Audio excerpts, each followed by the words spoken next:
Hey everyone, tonight we're stepping into the quiet chambers of history's darkest thrones. The halls of their kingdom may be silent now, but once they echoed with commands whispered through gritted teeth, orders that changed lives, shaped empires, and ended many more. These were not kind rulers. They ruled with fire, steel, and fear. And for a while, the world obeyed. So, before you get cozy under that warm blanket, go ahead and like this video and subscribe to the channel. But only if what I do here genuinely helps you wind down at night. And hey, I'd love to know, where in the world are you watching from, and what time is it right now? There's something oddly soothing about knowing there are others awake with us, wandering through history together. Now, dim the lights. Light a candle if you have one, or just let the soft glow of your screen flicker beside you like a distant torch in a long corridor. Maybe let a soft hum play in the background, steady and low, like the echo of wind through ancient stone. Close your eyes slowly and let the noise of today slip away. The sun rises slowly above the city of Constantinople. Stone streets stay quiet for now. Seagulls circle over tall towers. Bells ring from high churches. Inside the palace, no laughter can be heard. Servants move in silence. Doors creak. Curtains sway. Soldiers stand still, watching every corner. Nobody speaks unless told. On this day, the emperor walks early. He steps from his chamber and looks down at the city below. His robe drags on the floor. His eyes carry no warmth. His face does not smile. Years in prison left his body twisted, but his thoughts remain sharp. He does not forget. He does not forgive. Guards follow him through long halls. He says little. Each window shows roofs, domes, smoke. Inside these homes, people kneel and pray. Many fear this ruler. Few trust him. Most stay quiet and wait. They hope the next change brings peace. They always hope. The emperor drinks water from a silver cup. He eats dates and bread. He does not touch the wine. Today, there is work to do. He points at names on parchment. He nods. Men take the scrolls and leave the room. Some names will not live to see another morning. This man once sat in chains. Years ago, he lost everything. Family turned on him. Trust was broken. His skin bled. His body starved. He dreamed of power every night. He dreamed of revenge. He watched and waited. When the time was right, he returned. He gathered men. He gained support. One by one, others fell. Now he rules. He punishes those who wronged him. Relatives vanish. Eyes are taken. Limbs removed. Titles erased. His voice orders it all. He watches without blinking. He sees betrayal in every whisper. No one is safe. Not lovers, not cousins, not neighbors. Even smiles seem false. Even silence feels loud. The city of Constantinople had seen many rulers, some noble, some cruel, but few left behind a memory as bitter as Andronikos I Komnenos. For a brief moment in the late 1100s, he ruled as emperor of the Byzantine Empire. He came to power not by birthright, but by clawing his way back from disgrace, exile, and betrayal. What he did with that power shocked even the hardened nobles of Byzantium. As a young man, Andronikos had charm. He was bold, attractive, and well-educated. He traveled widely and lived freely, but his actions were reckless. He seduced noblewomen, lied to kings, and made enemies wherever he went. His own family imprisoned him for years. He never forgot that. Every chain, every wound, every whisper in the dark. It all grew inside him like a fire waiting to burn. By the time he returned to Constantinople in 1182, the empire was weak. The young emperor, Alexios II, was barely a teenager. His mother ruled in his name, and the people were angry. Taxes were high. Corruption was everywhere. Andronikos saw his chance. He arrived like a savior. He promised justice. He promised order. The people cheered. Riots broke out. Support for the empress crumbled. Within months, Andronikos took power. He made himself co-emperor. Soon after, the boy emperor was strangled and his body thrown into the sea. Now fully in control, Andronikos began to change. His revenge did not stop with the young emperor. One by one, he purged the imperial court. Noble families were destroyed. Relatives were executed or blinded. Properties were seized. Nobody close to power was safe. He said he was rooting out corruption. In truth, he was removing anyone who might betray him. He ruled through fear. Informants filled the streets. A single rumor could lead to arrest. Torture became a tool of government. Trials were rare. Punishment was swift. The prisons swelled with both enemies and the innocent. Executions were public and brutal. But his cruelty wasn't limited to politics. Andronikos's private life scandalized even his allies. He took a girl barely 12 years old as his wife. She was a princess from France. Their marriage was meant to bring peace with the West. Instead, it became a symbol of his disregard for decency. His relationships were many, and some were incestuous. The court was filled with rumors, some true, some whispered behind locked doors. By this point, even his supporters began to fear him. He trusted no one. He believed conspiracies surrounded him. He would change servants, guards, and advisors regularly. He had dreams of assassination. At times, he would sleep in different chambers each night just to avoid an ambush. The palace grew cold and quiet. Joy vanished. Fear replaced it. His policies, though brutal, had brief effects. Corruption in the provinces slowed. Some order returned to trade and taxes, but the cost was too high. People lived in constant terror. Religious leaders condemned his actions. Foreign diplomats saw a collapsing empire held together by a single man's paranoia. Eventually, his cruelty caught up with him. In 1185, a revolt broke out. The Normans, fierce warriors from the west, invaded the empire's western lands. At the same time, a noble named Isaac Angelos led an uprising in Constantinople. The people turned on Andronikos. They had cheered him once, but now they wanted his blood. He tried to escape by boat. Dressed in rags, he fled the palace with his young wife. But before he could reach safety, he was caught by an angry crowd. They dragged him through the streets. For 3 days, he was tortured. His teeth were pulled. His hair was torn out. His eyes were stabbed. His body was hacked to pieces while still alive. The mob made sure his death was slow and painful. Andronikos's remains were left to rot in the open. No tomb was built. No funeral was held. His name became a warning of what happens when power is used for revenge. Today, historians still debate his rule.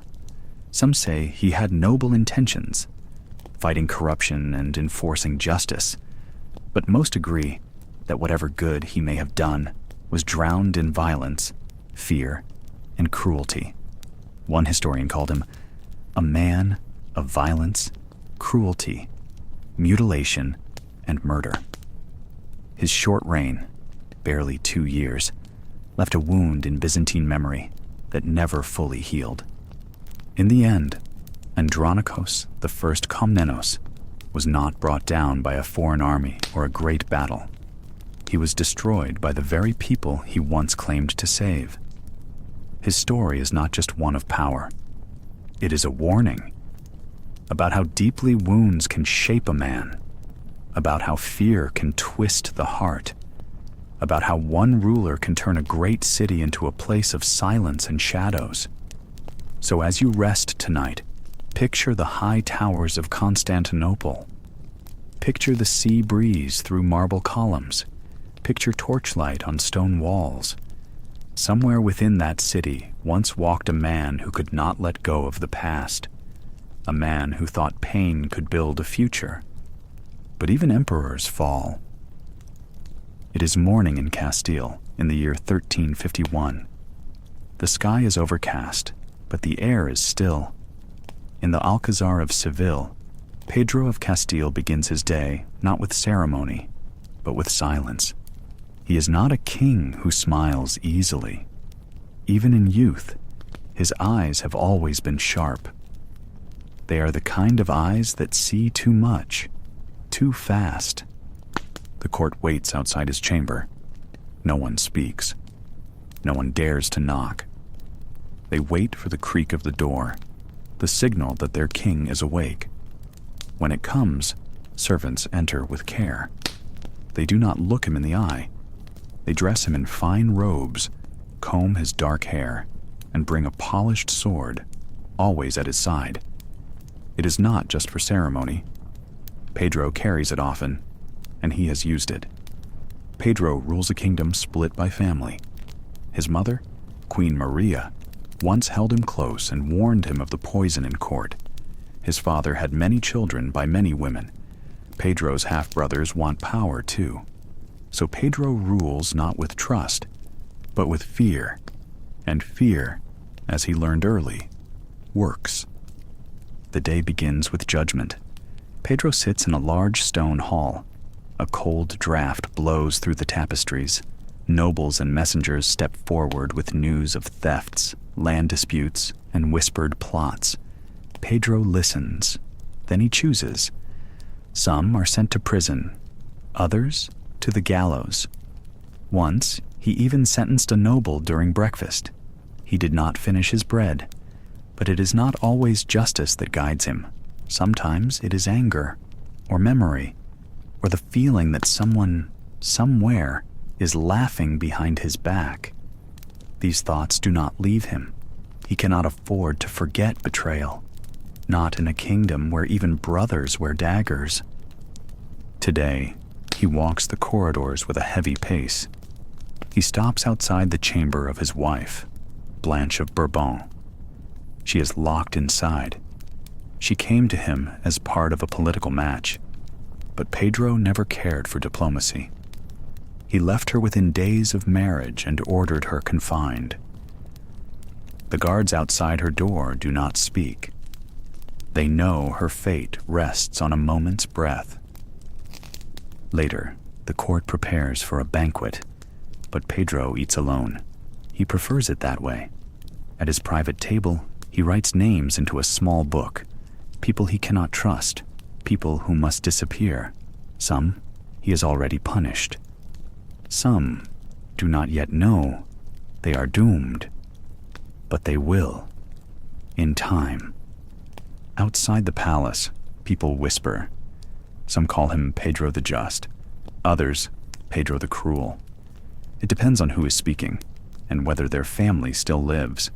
In cities across Castile, there are stories of sudden deaths, of royal guards knocking at midnight, of nobles vanishing after one wrong glance. His justice is swift, his mercy rare. And yet, his rule is not without strength. He protects the rights of townsmen. He raises taxes on the nobles who oppose him. He supports Jews and Muslims in his cities, a rare thing in these times. His enemies use it against him. They call him a traitor to the faith. But Pedro is not moved by their cries. He rules for order, not approval. Night falls. The torches are lit. The stone walls flicker with orange light. Pedro walks alone to the highest tower. From there, he watches the rooftops of Seville.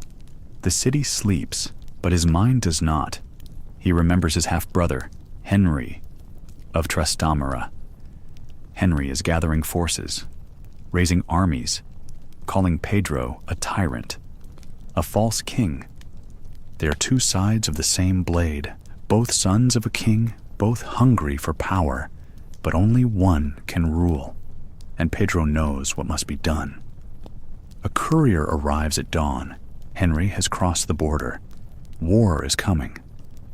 Pedro gathers his council, but few speak. They fear his temper. They fear choosing the wrong side. The years ahead will be filled with blood. Pedro will fight. He will lose ground. He will retreat. Then he will return with allies. He will win great battles, but in the end, it will not be enough. In 1369, in the thick of a civil war, Pedro will be betrayed. Tricked by allies, he will meet Henry face to face. They will speak. Then they will fight. It will not be a grand duel, just two brothers struggling in the dark. Henry will stab him. A moment later, Pedro will fall. His reign will end not in a throne room, but on the cold floor of a soldier's tent. Years later, people will still argue about him. Some will say he was a reformer, a strong king in a cruel age. Others will call him a madman, a tyrant, a man who killed too easily and trusted too little. But the truth lies somewhere in the silence between those claims. Pedro the Cruel ruled with his own law. He feared no man, but he feared disloyalty. And in the end, that fear swallowed him whole. Now, the halls are quiet. The torchlight fades. The sword is still. Pedro of Castile became king in 1350, inheriting a kingdom full of tension. Castile and Leon were parts of what we now call Spain, a land torn by noble rivalries and struggles for power. Pedro earned the nickname the Cruel because of the ruthless way he ruled. Many say he was harsh, but also clever and determined to hold on to the throne. From the start, Pedro's reign was marked by fear. He did not hesitate to punish those he suspected of betrayal. Nobles, even members of his own family, were executed on his orders. Some of these deaths were carried out personally by Pedro himself. It was a rule by terror, meant to keep enemies close but under control. Pedro's relationship with his family was troubled. He had several half-brothers, children of his father by other women who wanted to take the throne. These brothers were his rivals, and Pedro fought them without mercy. One of them, Henry of Trastamara, became his greatest enemy. But the cruelty was not only aimed at his brothers. Pedro even turned against his own wife. Blanche of Bourbon came from France as part of a political marriage meant to secure alliances. However, Pedro soon imprisoned her. He never accepted the marriage and treated her with cold cruelty. Her fate remained a dark secret, but many believe Pedro's harsh actions led to her suffering and possible death.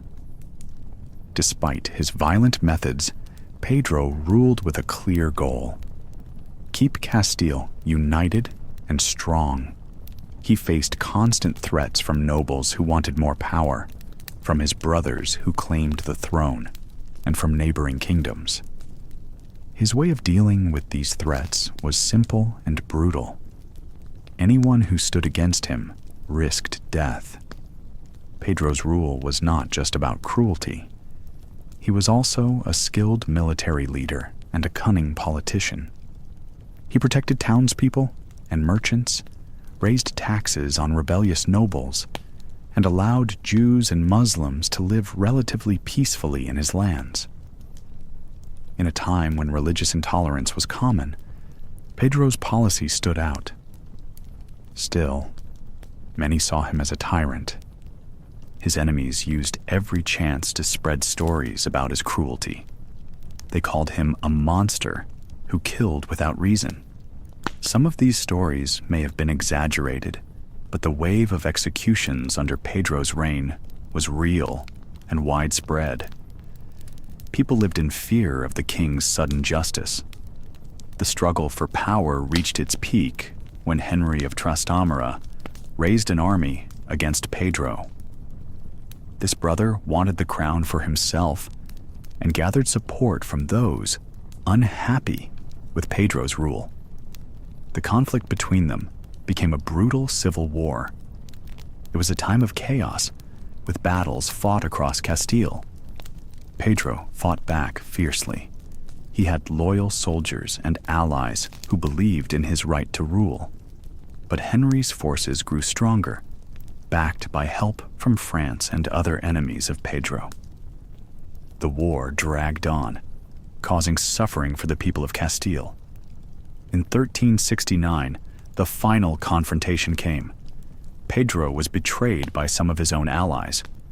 Tricked into a trap, he faced Henry in battle near Montiel. The fight between the brothers was intense, but short. Henry stabbed Pedro, ending his life in a violent moment that many call the most dramatic of the Middle Ages. Pedro's death marked the end of his rule and the beginning of Henry's. The Civil War ended, but the damage to Castile was deep. The kingdom had lost a king who ruled with fear, but also with a strong hand. History remembers Pedro the Cruel in many ways. Some see him as a tyrant who killed without mercy. Others believe he was a king forced into harsh decisions by a dangerous time. His story is one of power, betrayal, and the harsh realities of ruling in the Middle Ages. Pedro's legacy is a reminder of how fragile power can be. Even a king with an iron grip can fall when trust breaks and enemies gather. His life ended in bloodshed, a fitting, if tragic, close to a reign marked by violence. Now, as you settle down to rest, think of the castle halls where Pedro once ruled, the quiet before the storm, and the sharp edge of a sword that ended a king. Let the past fade into night as you drift to sleep. You awake in a cold stone chamber, the chill of the morning seeping through the thick walls of your castle. The faint light of dawn creeps under the heavy curtains. Outside, the castle stirs. The sounds of servants moving about, horses neighing, and distant calls from guards on their rounds. This is England. The year is sometime after 1199, and you are King John, ruler of a restless kingdom. Your past weighs heavily on you. Before the crown was yours, you were the younger son of Henry II, overshadowed by your older brother Richard, the famed Lionheart. You rebelled against your father and brother more than once. A son, hungry for power. But now, it is your name on the throne, and your decisions shape the fate of the land. The morning begins with reports. Your steward brings news from Normandy. Your once proud French lands are slipping through your fingers. The castles you once held firm are falling to the French king, Philip II. It is a loss that stings deeply. Normandy was the jewel of your inheritance, and yet you watch it slip away. The burden of this defeat weighs on your heart and sharpens the growing anger among your nobles. After hearing these grim tidings, you move to the great hall, where your council awaits. They are wary men, loyal only as long as your power holds. Your reign has not been kind to them. You have taxed your subjects heavily to fund your wars, and they grumble in shadows.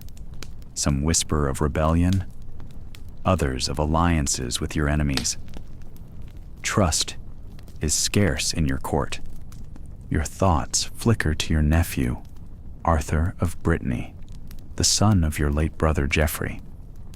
Arthur once had a claim to your throne, a young rival supported by many barons and the French king alike. You had him captured. Some say you ordered his death in prison. No one knows for sure, but the rumor haunts you like a shadow you cannot shake. The council advises caution. The barons grow restless. They demand limits to your power, protection for their rights. You see this as defiance. To you, a king must be absolute, unquestioned. Yet the realm is slipping. The nobles prepare to rise, to challenge your rule. Later, you retreat to your private chambers.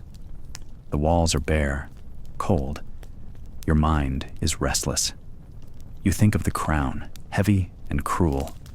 Your enemies gather around you, both inside your court and beyond your borders. You feel the isolation of power. No one truly trusts you, and you trust no one.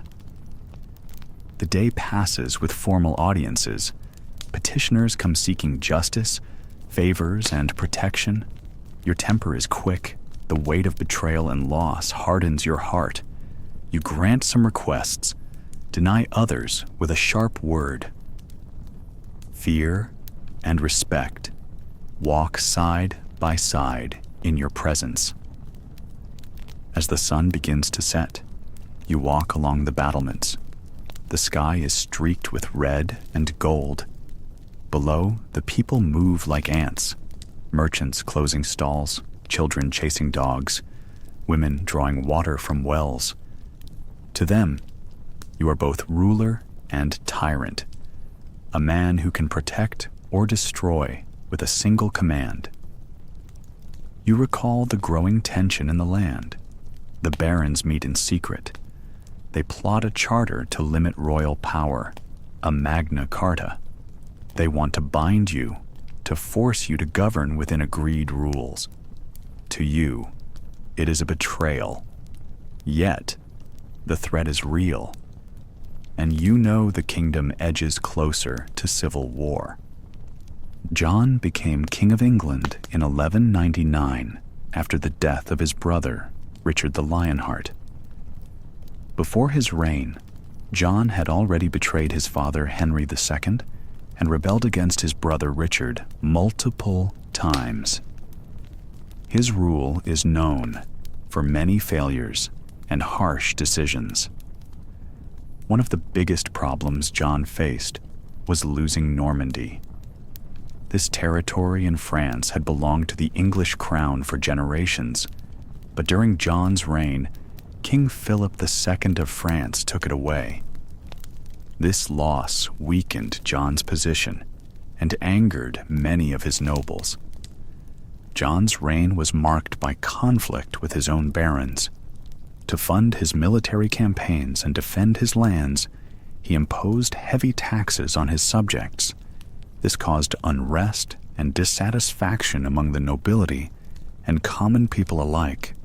Another dark event of John's reign was the imprisonment and likely murder of his young nephew, Arthur of Brittany.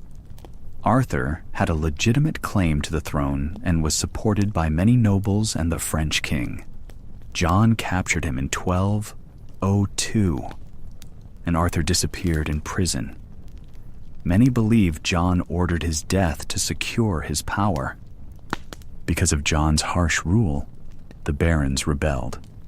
They forced him to agree to the Magna Carta in 1215, a document that limited the king's power and protected the rights of nobles.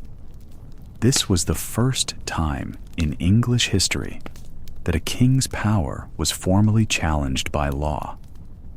John's reign ended in 1216. He died while fighting to regain control of his kingdom. His rule is remembered as one of the weakest and most troubled in English history. His failures set the stage for the rise of parliamentary power in England. Imagine you are living in 12th century Sicily, a land caught between the cultures of Europe, Africa, and the Middle East. The island is a rich melting pot of languages, religions, and people. But beneath the surface, there are tensions. Nobles who want more power, subjects who dream of a better life, and a king who feels threatened at every turn. William inherited the throne as a child. He was only about 12 years old when he became king after the death of his father. But ruling as a child is never easy, especially when those around you see opportunity in your youth and inexperience. Soon, factions began to rise, plotting, whispering in corridors, trying to wrest control from the young king. One such rebellion happened during William's reign, one that struck at the heart of his family and power. Some of his subjects, unhappy with his rule, decided to replace him with someone they thought would be easier to control: his own 9-year-old son. The boy was innocent, young, and likely unaware of the danger surrounding him. But to the rebels, he was a symbol of hope, a way to shift power away from William. Now, here is where the story turns dark. According to a chronicler of the time, when the boy ran up to his father after William had been captured by these rebellious forces and then released, something terrible happened. Instead of welcoming his son's congratulations, William reacted with violent anger. The chronicler wrote that William was furious that his enemies had preferred his son over him, that they had chosen the boy as king in his place. In his rage, William kicked the boy with all the force he could muster. The child barely managed to escape and ran to the queen to tell her what had happened. The pain was not only physical, but deep in spirit. A son hurt by his own father's fury. Tragically, the boy did not live long after this violent encounter. This grim tale captures much of what William's reign was like. He ruled through fear and punishment, often turning against those closest to him. His harshness was legendary, and it cost him dearly. But let's take a moment to imagine the world around him. Sicily was not an easy kingdom to govern. It was a crossroads, a place where Latin Christians, Greeks, Muslims, and Jews all lived side by side. The island's wealth came from fertile lands, busy ports, and trade routes connecting Europe and Africa. But with wealth came jealousy. Nobles guarded their lands jealously. Foreign powers eyed Sicily for its riches and strategic position. And the people, tired of war and heavy taxes, were ready to rise against anyone who ruled harshly. William faced constant pressure from within and outside his kingdom. Rebels challenged his authority. Knights betrayed him, and even members of his own court conspired in secret. In such a world, William's anger might seem like a desperate attempt to hold on to power. Yet, this anger was a double-edged sword. It alienated many who might have been his allies. It created enemies where there might have been friends. But there was more to William than just cruelty. Some accounts describe him as intelligent and capable in certain matters. His reign saw efforts to strengthen the kingdom's defenses and maintain its place in a turbulent Mediterranean. Yet these efforts were often overshadowed by his reputation for cruelty and instability. As his reign progressed, William's health began to fail. He was said to suffer from fits of rage and bouts of illness. His temper grew sharper, and his paranoia deeper. Those who feared him spoke in hushed tones, and the king grew increasingly isolated. When William died in 1166, his kingdom was left to face uncertain times. His harsh rule had weakened the monarchy's hold on power, and soon Sicily would face new challenges from ambitious neighbors and internal strife. But perhaps the most haunting memory of William the Bad is that moment with his son. A cruel reminder that sometimes the greatest dangers come from within one's own family. William the Bad ruled with a heavy hand, but in the end, his kingdom's fate, like his own, was fragile and uncertain. And perhaps that is why history remembers him, not just for cruelty, but for the human cost behind his reign. You awake in the cold halls of Kievan Rus', a land of dense forests and winding rivers, where power is both precious and perilous. The year is 1015. Your father, Vladimir the Great, has passed, and with his death comes your moment to claim the throne. You are Sviatopolk, eldest son of a great ruler, yet the crown weighs heavy on your brow. It is not only the weight of power, but the weight of fear of your own blood. The Grand Prince's seat is not given lightly. It is earned with cunning and often with cruelty. Your brothers Boris and Gleb, beloved by many, stand as obstacles in your path. They are pious, kind, and favored by the people. To them, the throne would be rightful. To you, they are threats that must be removed. Your mind turns cold as the winter winds outside. You call upon your loyal men who do not ask questions, men who act in silence, assassins, shadows who move like ghosts through the dark streets of Kiev. You give them a simple order: kill Boris and Gleb. The news spreads slowly but surely. Boris, the eldest of your brothers after you, is taken while praying. His calm acceptance in the face of death becomes legend.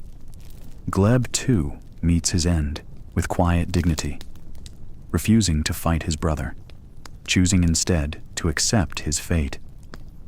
Their deaths ripple through the land like a dark storm, and you watch as the people's sorrow turns to hatred aimed squarely at you. Your reign begins with whispers. The people call you the Accursed, a name that will follow you forever. Every shadow seems to hide a dagger. Every ally appears as a potential enemy. The land is no longer just a kingdom. It is a battlefield of suspicion and unrest. You sit in your grand hall, the walls heavy with the stories of past rulers. Your advisors counsel patience, but your heart burns with urgency. You fear a rebellion from your surviving brother Yaroslav, who has already begun to gather forces. His strength lies in the north, where the forests hide his warriors and the rivers protect his people. Your decisions grow harsher with every passing day. You send messengers to gather soldiers, to build alliances with neighboring princes, to secure your position. Yet, the shadow of your deeds follows you relentlessly. The once peaceful city of Kiev begins to change. Markets are quieter, and nobles whisper behind closed doors. Trust becomes a rare treasure. You learn quickly that power taken by force must be defended by force. Still, your enemies multiply. Yaroslav moves south with an army, burning villages and taking castles.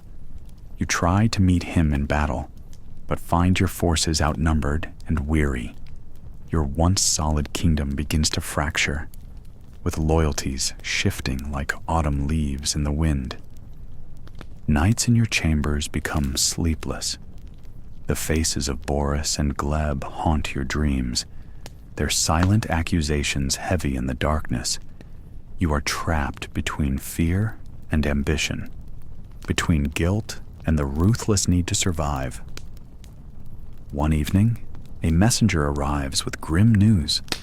Your allies have turned away, seeing your reign as a curse upon the land.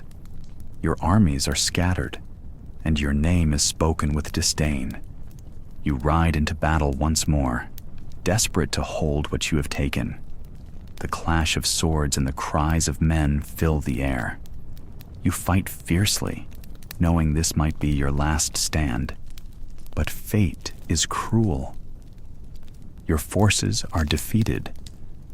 You are forced to flee, a prince no longer secure in his own kingdom. In exile, you watch from afar as Yaroslav takes Kiev and is crowned Grand Prince.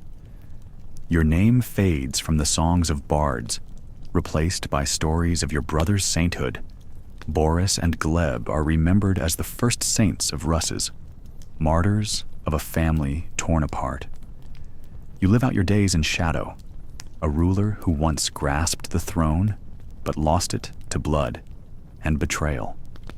The land moves on, but your story remains a warning that the thirst for power can consume even the strongest of men.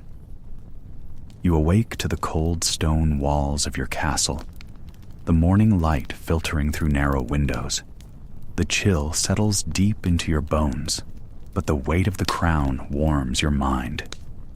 You are Christian II, King of Denmark and Norway, a ruler whose name will be remembered with fear and bitterness.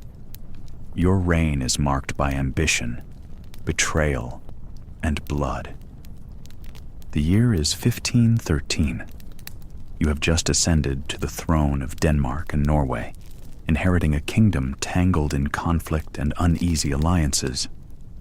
Your eyes are fixed on Sweden, a land under the rule of the rival House of Vasa, where your power is challenged. Sweden is part of the Kalmar Union, a fragile alliance binding the three Scandinavian kingdoms, but unity is slipping through your fingers like grains of sand. From the start, you show a sharp mind for politics and a ruthless will to maintain control. You are intelligent and educated, trained in the courts of Europe, but you are also stubborn and quick to anger. These traits serve you well and poorly, in equal measure. Your reign is troubled by constant rebellions, unrest, and disputes among the nobility. The Danish and Norwegian aristocrats often push back against your reforms and centralization efforts. You seek to strengthen royal authority and reduce the power of the nobles. This brings you many enemies within your own court. Your ambitions are not small. You want to restore the old union that once bound Denmark, Norway, and Sweden into a single kingdom. To do this, you must bring Sweden under your direct control. You decide to act decisively. In 1520, you march into Stockholm, the Swedish capital, with your army. Upon entering the city, you promise peace. You offer amnesty to the Swedish nobles and leaders who opposed you. They are wary but accept your assurance, hoping to avoid bloodshed. They gather to negotiate, convinced by your words. But you have other plans. Soon after, you order the arrest of about 100 Swedish nobles, officials, and priests. One by one, they are dragged from their homes and cells, accused of heresy and treason. The charges are thin, mostly political excuses to remove your rivals. The executions begin. 82 men are sentenced to death. The place chosen for this grim event is the main square of Stockholm, where the crowd gathers in horror and silence. You watch as your men carry out the sentences, one after another. This day becomes known as the Stockholm bloodbath. It is one of the darkest moments of your reign. The betrayal stuns the people of Sweden and echoes throughout Europe. You have broken the sacred trust of your promise. Instead of peace, you bring death and fear. The massacre strengthens your hold on Sweden for a short time, but it also ignites a fierce rebellion. The anger of the Swedish people and nobles does not fade. Led by Gustav Vasa, the resistance grows. Eventually, you are forced to flee, losing your grip on the kingdom you sought to control. Your downfall is swift. In 1523, you are forced to abdicate the throne. Your enemies capture you and imprison you in Denmark. You spend many years confined in a castle, isolated and forgotten by much of the world. You die in captivity in 1559, far from the power you once held. Christian II's legacy is stained by the blood of the Stockholm bloodbath, an event that shaped Scandinavian history for generations. His name is often remembered with hatred, branded with the title, Christian the Tyrant. But beneath the cruelty, there was a ruler trying to hold a fractured kingdom together in a time of change. His ambitions were grand, but his methods brutal. The cold stone walls of his prison may have silenced his voice, but his story still echoes, a warning of power twisted by fear and violence. The dawn arrives quietly over the rugged hills of Wallachia. Inside the stone fortress, the night's cold still lingers. You awaken on a rough bed, wrapped in a thin woolen blanket that barely keeps the chill away. The air is heavy and damp, smelling faintly of smoke and cold stone. No fire burns in the hearth now. The embers died hours ago. Outside, the gray light seeps through the narrow window, illuminating cold walls and the heavy wooden door shut tight against the rising sun. You sit up slowly. The hard floor beneath your feet feels unforgiving, but it is familiar. You stretch, feeling the aches in your muscles from yesterday's training and battles. This fortress, perched high above the twisting rivers and dark forests, is your home and your prison. You are Vlad, known by many as the Impaler.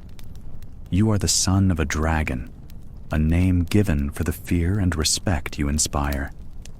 Your gaze turns toward the courtyard below. The morning mist clings to the stones. Something glimmers near the center. A spike, tall and sharp, planted firmly in the earth. It is a warning, a message, a reminder of the fate that awaits those who cross you. Many fear your wrath, and they remember the terrible punishment you delivered to your enemies. Impaling was no empty threat. It was the law of the land, the mark of justice in this wild country. You rise and move toward the small window. Outside, the first stirrings of life begin. Servants appear like shadows, quietly tending horses, carrying water, and preparing for the day's tasks.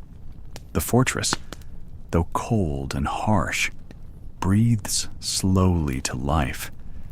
Yet beyond these walls, the world is far less kind. Today, like every day, you carry the heavy weight of your name and your family. Your father was Vlad Dracul, the dragon, and you have inherited his legacy. The Order of the Dragon, sworn to protect Christendom's eastern borders, demands strength and cruelty. You were raised in a world where trust is rare and enemies are everywhere. Peace is fragile, like a thin branch in a storm. Your thoughts drift to your youth, spent as a hostage in the Ottoman court. It was there you learned the arts of war and survival. You saw the faces of men who wear silk robes yet wield deadly swords. You watched empires rise and fall like waves crashing on the shore. From those years, you gained knowledge. From those years, you learned fear and pain. Now, you must use what you have learned to keep your land safe. You wrap your cloak tight around your shoulders. The cold outside will soon reach inside these walls. You will walk the stone steps down to the courtyard where your soldiers wait. They look to you, not only for leadership, but for the harsh justice that holds this land together. You are the shield and the sword. The sun rises higher, burning through the mist and revealing a landscape both beautiful and cruel. Rolling hills stretch toward dark forests, while distant mountains watch over the land like silent guards. Villages lie scattered below, their inhabitants wary but hopeful. To them, you are both protector and punisher. Your name is whispered with a mix of reverence and fear. Before stepping outside, you pause by a rough wooden table. A simple meal waits: dry bread, some cheese, and a cup of sour wine. You eat quickly, knowing there is no time to waste.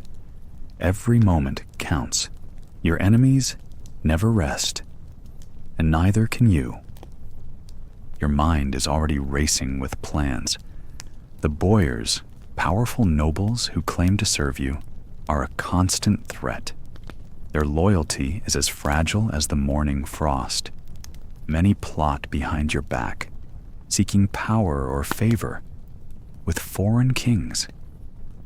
You must remain vigilant. The slightest weakness can bring ruin. Outside, a messenger arrives on horseback, cloaked in dust and sweat. His eyes are tired but determined. He brings news from the border, whispers of enemy forces gathering, rumors of betrayal. You listen carefully. Each word matters. Each decision could mean life or death. You give orders with a voice that brooks no argument. Your soldiers prepare for battle. Some sharpen their swords, others check their armor. The sounds of metal and leather fill the courtyard. There is no joy in this, only duty. As the day stretches forward, you walk among your men, inspecting ranks and offering few words of encouragement. They see in you the fierce dragon who will not back down.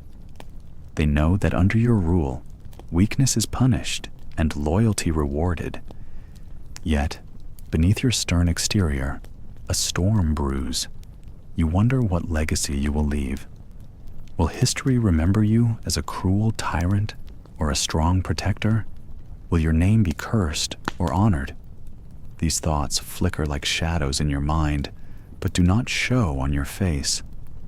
The sun climbs higher, casting long shadows on the fortress walls. The time to act draws near. You mount your horse, the familiar weight of the reins steady in your hands. Your heart beats steadily, matching the rhythm of the land you defend. You ride out from the fortress gate, the spike in the courtyard fading behind you. Ahead lies uncertainty, danger, and the endless struggle for power. But you are Vlad the Impaler, son of the dragon. You will face the day with iron will and sharp resolve. The cold wind bites at your face, but you welcome it. It reminds you that this world is not for the faint-hearted. Here, strength rules. Here, survival is earned. The path ahead is dark, but your purpose shines like fire. The morning has begun, and so has another chapter in your story. A story written in blood, fear, and unyielding power. The first light of day creeps slowly through narrow windows. Outside, the cold Russian air presses against the thick walls of the Kremlin. Inside, Ivan awakens alone. The vast chambers, once full of life, now echo with a hollow stillness. His wives, one after another, have vanished, either dead, banished, or replaced. The flicker of a candle casts long shadows, dancing on the heavy tapestries that line the stone walls. At this hour, the palace holds its breath. Courtiers, soldiers, and servants remain hidden behind heavy doors. The grand hall waits for commands that may never come. Even the birds in the garden outside seem to sense the weight of silence. No chatter, no footsteps, no laughter. Just the quiet, pierced only by the faint crackle of firewood in the hearth. Ivan sits at the heavy wooden table. A simple meal is spread before him. Black bread, salt, and a cup of cold tea. There are no servants to bring fresh porridge or warm meat. No attendants to share a morning greeting. His appetite is small. His mind is full. The Tsar's thoughts move faster than the creeping dawn, and with every slow bite, his unease grows. He remembers the faces of those he once trusted. His advisors, once loyal, now whisper behind his back. His closest friends, possibly plotting. His sons, his heirs, each a threat or a disappointment. The court, full of knives, hidden beneath silk sleeves. No one is truly safe here, not even him. Paranoia clings tightly to Ivan's skin like a winter frost. At dawn, when the world is still and quiet, his fears grow louder. The silence is not peaceful, it is a warning. He listens for footsteps that may never come, for voices that might speak betrayal. The Tsar trusts no one but the shadows. Outside, the city begins to stir. Bells toll from distant churches. The cold air fills with the low murmur of merchants opening their stalls. Yet inside the fortress, Ivan remains shut away from the world. The outside seems far, as if behind a thick, invisible wall. Here, the only sound is his breath, steady, but tense. Ivan's gaze drifts to the ornate dagger resting beside his plate. The weapon's hilt is carved with intricate symbols, a reminder of power and death. He knows the blade has tasted blood many times, not just from enemies, but from those closest to him. The Tsar's hands sometimes tremble when he holds it, but his grip never loosens. The silence presses down harder. Ivan feels the weight of his throne. It is not a seat of glory, but a chair of fear. Each day demands vigilance. Each night, more enemies lurk in the dark. Trust is a luxury he cannot afford. He has learned that mercy is weakness, and suspicion is survival. Memories flicker in his mind, images of past cruelty and violence. The Ivan who ordered punishments without mercy. The Ivan who struck his own son in a moment of rage. The Ivan whose wrath spread like wildfire, burning the land and his own soul. Those memories bring no comfort, only a reminder of the lonely road he walks. A soft knock breaks the quiet. A servant enters carefully, carrying a fresh cup of warm broth. The man bows low, eyes avoiding the Tsar's gaze. Ivan nods without speaking. The servant leaves quickly, as if afraid the Tsar's glare might burn through the walls. Ivan drinks slowly, tasting the bitter liquid. It is not the food, but the silence that fills the room now. The emptiness at the table matches the emptiness in his heart. The Tsar's world is one of fear, where friendship is rare and enemies hide behind every smile. As the sun rises higher, light spills into the room, chasing away the shadows. Yet the cold inside Ivan's chest remains. The day will bring meetings, decisions, and possibly violence. But for now, the Tsar stays still, alone with his thoughts and the heavy silence of the morning. The sound of footsteps finally approaches. Guards enter the hall, armor clinking softly. Their faces are stern, eyes alert. Ivan rises slowly from his chair, the weight of his crown heavy on his head. His voice is quiet, but firm as he gives orders. The silence breaks, replaced by the sounds of a ruler preparing for the battles ahead. The wind blows cold across the steppe. Before the light reaches the grasslands, the world lies quiet. There is no sound except the breath of the horses, the soft creak of saddles, and the low hum of tents moving with the breeze. The camp waits. Thousands of warriors lie still beneath wool blankets, their hands near their weapons. You do not sleep. You are already awake. You are Genghis Khan. You sit inside your round tent, shaped like a dome, held together by wood and felt. The roof lets in the first light of the morning. A fire burns low in a clay pit. The heat rises, but does not reach the corners. You feel the chill on your skin, but you do not flinch. You were born into a world colder than this. A bowl is placed before you. The woman who brings it speaks no words. It is filled with mare's milk. You dip your fingers into it and rub it across your chest, your face, your arms.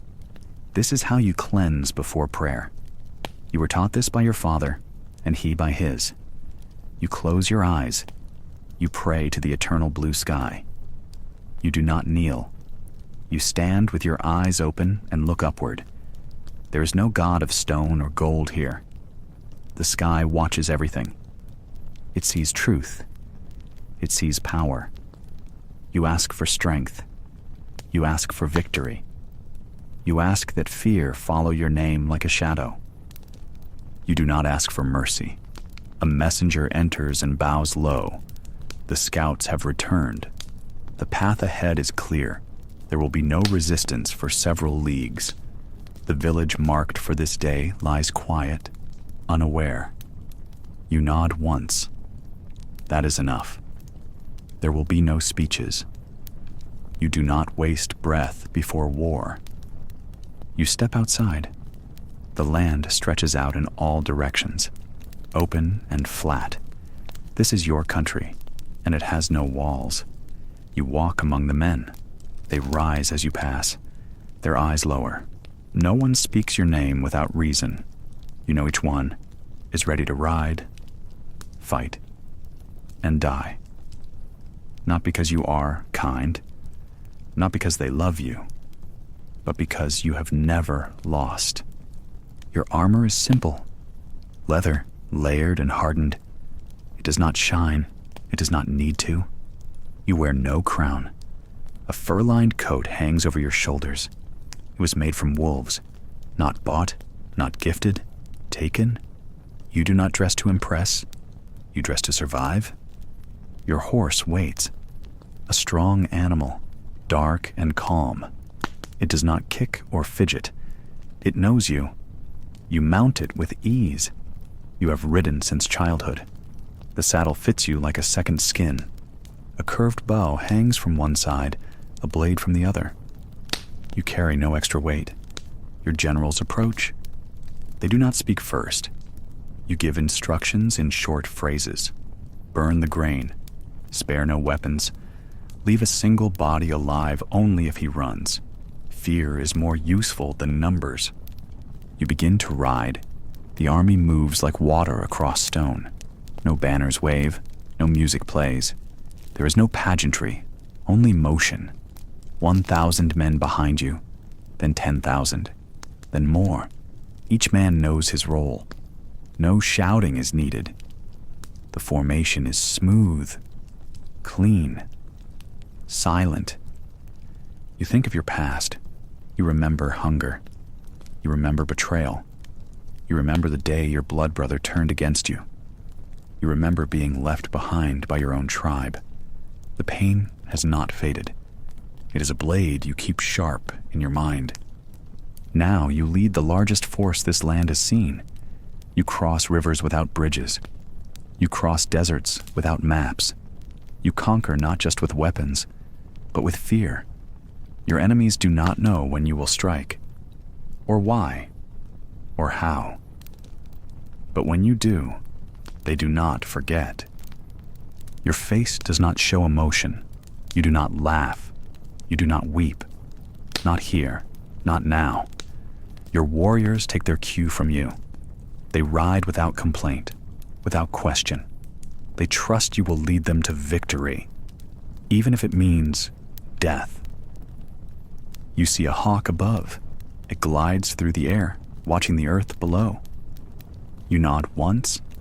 It is a good sign. The sky is clear. The path is dry. The horses are strong. The day is yours. As the sun climbs higher, the village comes into view. Small homes made of clay and straw. Smoke rises from a few chimneys. A dog barks. Children play. They do not know what approaches. Not yet. You raise one hand. The army stops. Complete silence. Then you lower it. The attack begins. Arrows fly before the villagers even look up. Doors are kicked open. Men shout in a language you do not speak. It does not matter. No one answers. You stay on your horse, watching. You do not move until the work is done. There are no survivors. You ride through the empty streets.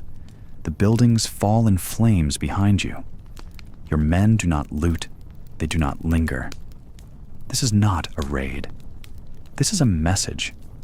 The message is this: the world will obey, or it will burn. You turn your horse and begin the ride back. The sky is still blue, the wind still cold. You do not look back. There is nothing behind you worth keeping.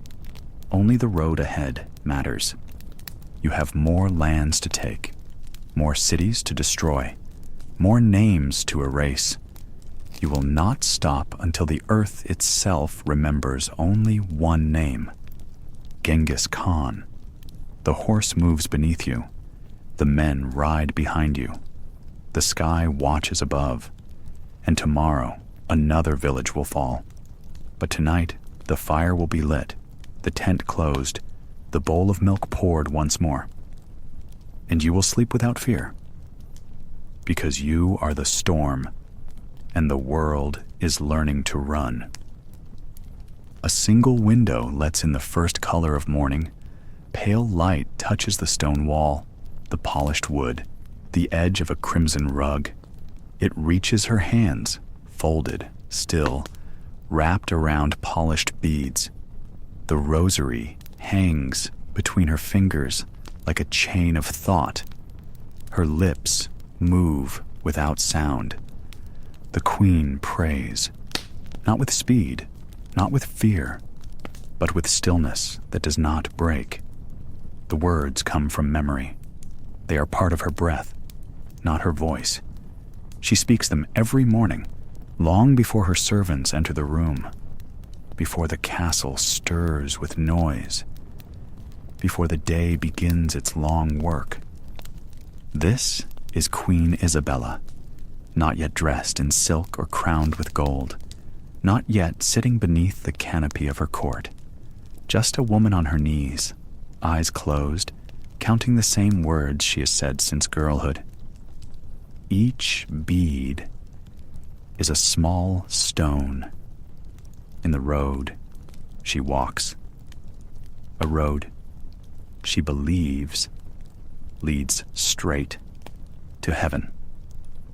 Outside her chamber, the castle is beginning to wake. Footsteps echo down long halls. Wood creaks. A soldier coughs. In the kitchen, fire meets iron. Somewhere, a scribe stretches over his parchment. But none of that reaches her yet. She stays still, like the eye of a storm. She believes she was chosen, not by men, but by God. Not for comfort, but for labor. She believes her crown is a tool, not a prize. That justice is holy and order is sacred. That her rule is not her own. It belongs to something larger. A servant knocks. Once. Software. The sound does not break her prayer, but she knows what it means. Time has moved. The world outside her door waits for her command. She finishes the last line in silence, presses the cross to her lips, and rises. The dressing is quick. Silk, yes, but not for pleasure. Color, yes, but chosen with care. Her clothes speak before she does. They say power, faith, and resolve. The crown is not worn yet. That comes later. For now, only the veil and the pin. Her hair is drawn back tight. Her expression is calm, unreadable. She walks down the hall with quiet steps. Not fast, not slow. Guards bow. Pages move aside. No one speaks unless she does first. Even the echoes seem to part for her. She enters a room lined with books. Heavy ones. Latin texts. Canon law. Royal records. She does not sit yet. She reads. 2 letters lie open on the table. One from Rome. One from a bishop in Seville. She scans the lines. Her face changes. Very little. But her fingers tap the wood as she reads. She has work to do. A bell rings. It means the tribunal is ready. Today is not a feast day. It is not a holiday. It is not a day for music, dancing, or hunting. Today, the Holy Office convenes. Today, questions will be asked. Not about lands or taxes or war. About faith. About truth. About what lies beneath the words men speak. She believes that error is a disease, that it spreads quietly, that it must be cut out, not in cruelty, in obedience. She does not see the Inquisition as punishment. She sees it as cleansing, not for her glory, for God's. The court is dark. Candles burn low. No windows let in sunlight. A single chair waits at the far end. She sits. 3 men enter. In plain robes. Not judges, not nobles. Inquisitors. They carry no swords. Only names. She listens.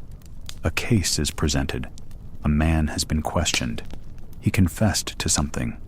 Or perhaps he didn't. The records are long. She reads them. Her eyes do not wander. She asks 2 questions. The room is silent before she speaks, and silent after. Another case. This time, a woman. She owned books.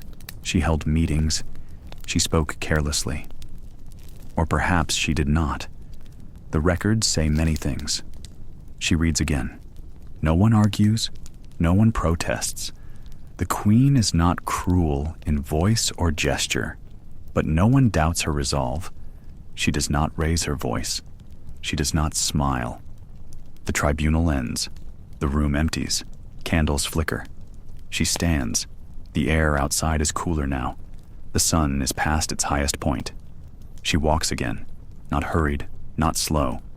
A servant follows, reading from a list. News from Granada.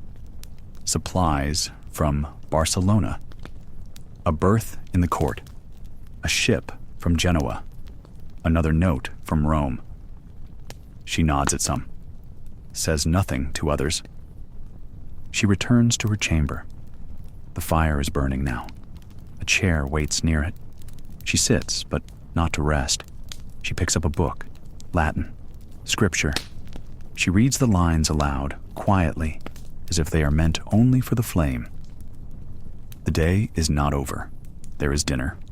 Formal, but short. Nobles speak in soft tones. She eats little, drinks water, listens. She nods. She thanks, but she does not linger. When the meal ends, she walks once more. Not to the court, but to the chapel. A small one. Candles lit. No guards inside. Just a bench. Just silence. She kneels. The same rosary in her hands. The same words. She prays for her country, for her people, for her soul. She prays for peace. She prays for strength. She prays that she may serve rightly, without pride, without fear, without hesitation. Outside, the stars begin to appear. The sky turns blue, then black. The walls of the castle cool with the wind. But she does not rise yet. The rosary hangs still, and the queen continues to pray. The sky above the tower is quiet. A soft light presses against narrow windows. Stone walls do not move, but time passes in slow silence. Inside, the air is still. You rise from your bed, cold beneath thick cloth. Your legs are stiff. You sit for a while. Then you stand. You are the king.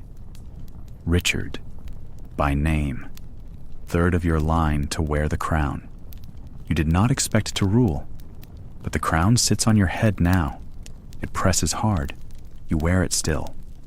The chamber holds little comfort. The table is clean. There is a single chair. A page brings bread and ale. He bows, then leaves. You eat slowly. You do not speak. No one else is in the room. You do not need company this morning. A guard knocks. The council waits. You dress in silence, letting others wrap you in rich cloth, velvet, gold, dark colors.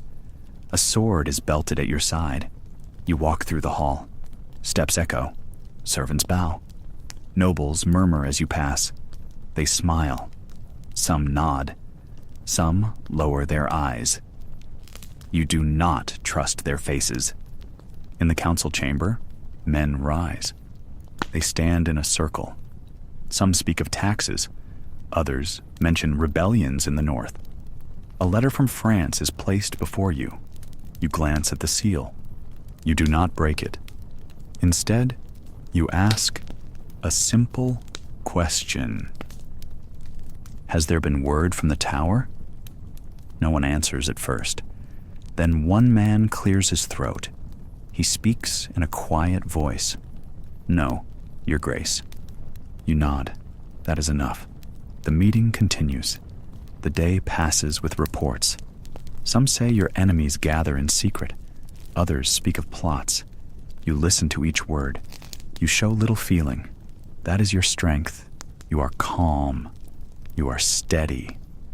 You are feared. Later, alone again, you return to your chamber. The fire has been lit. It gives no warmth. You pour wine into a cup. You do not drink yet. Instead, you walk to the window. Below, the river moves like a gray ribbon. Boats pass. Smoke rises from many homes. Far off, church bells ring. You think of your brother, Edward, once king, now gone. You remember his sons. They were young. Too young to rule. One was meant to wear the crown, but not now. They were sent to the tower. It was for their safety, you told others.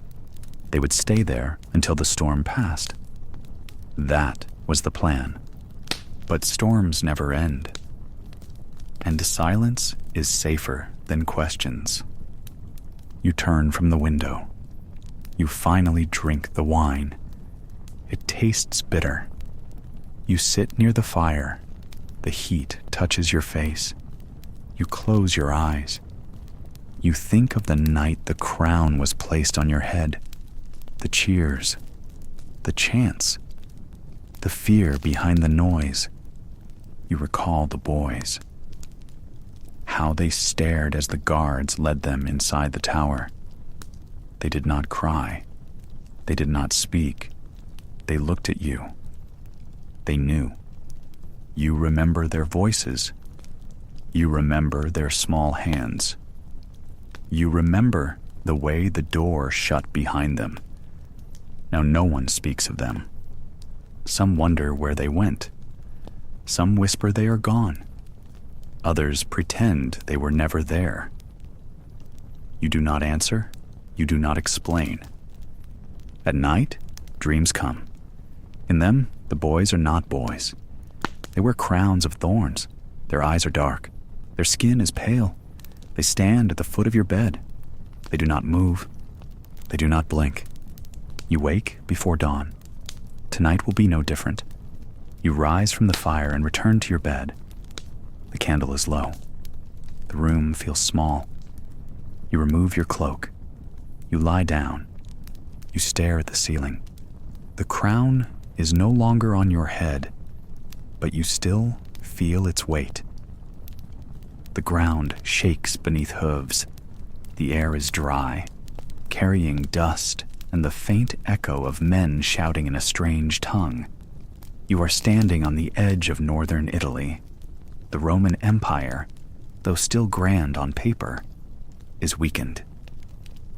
And from the east, across the wide plains and the snow-fed rivers, comes a sound that chills even the most seasoned generals. The Huns are marching.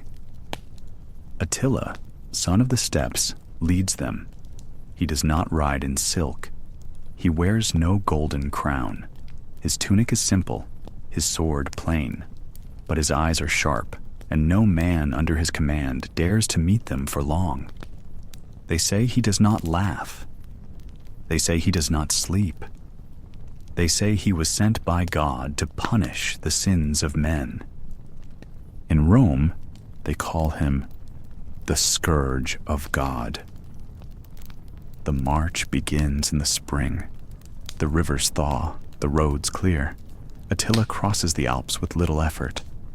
His army is not weighed down by supply wagons. They move fast. They fight hard. They do not build siege towers or use battering rams.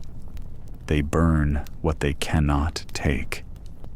The cities of northern Italy, Aquileia, Milan, Padua, are not ready.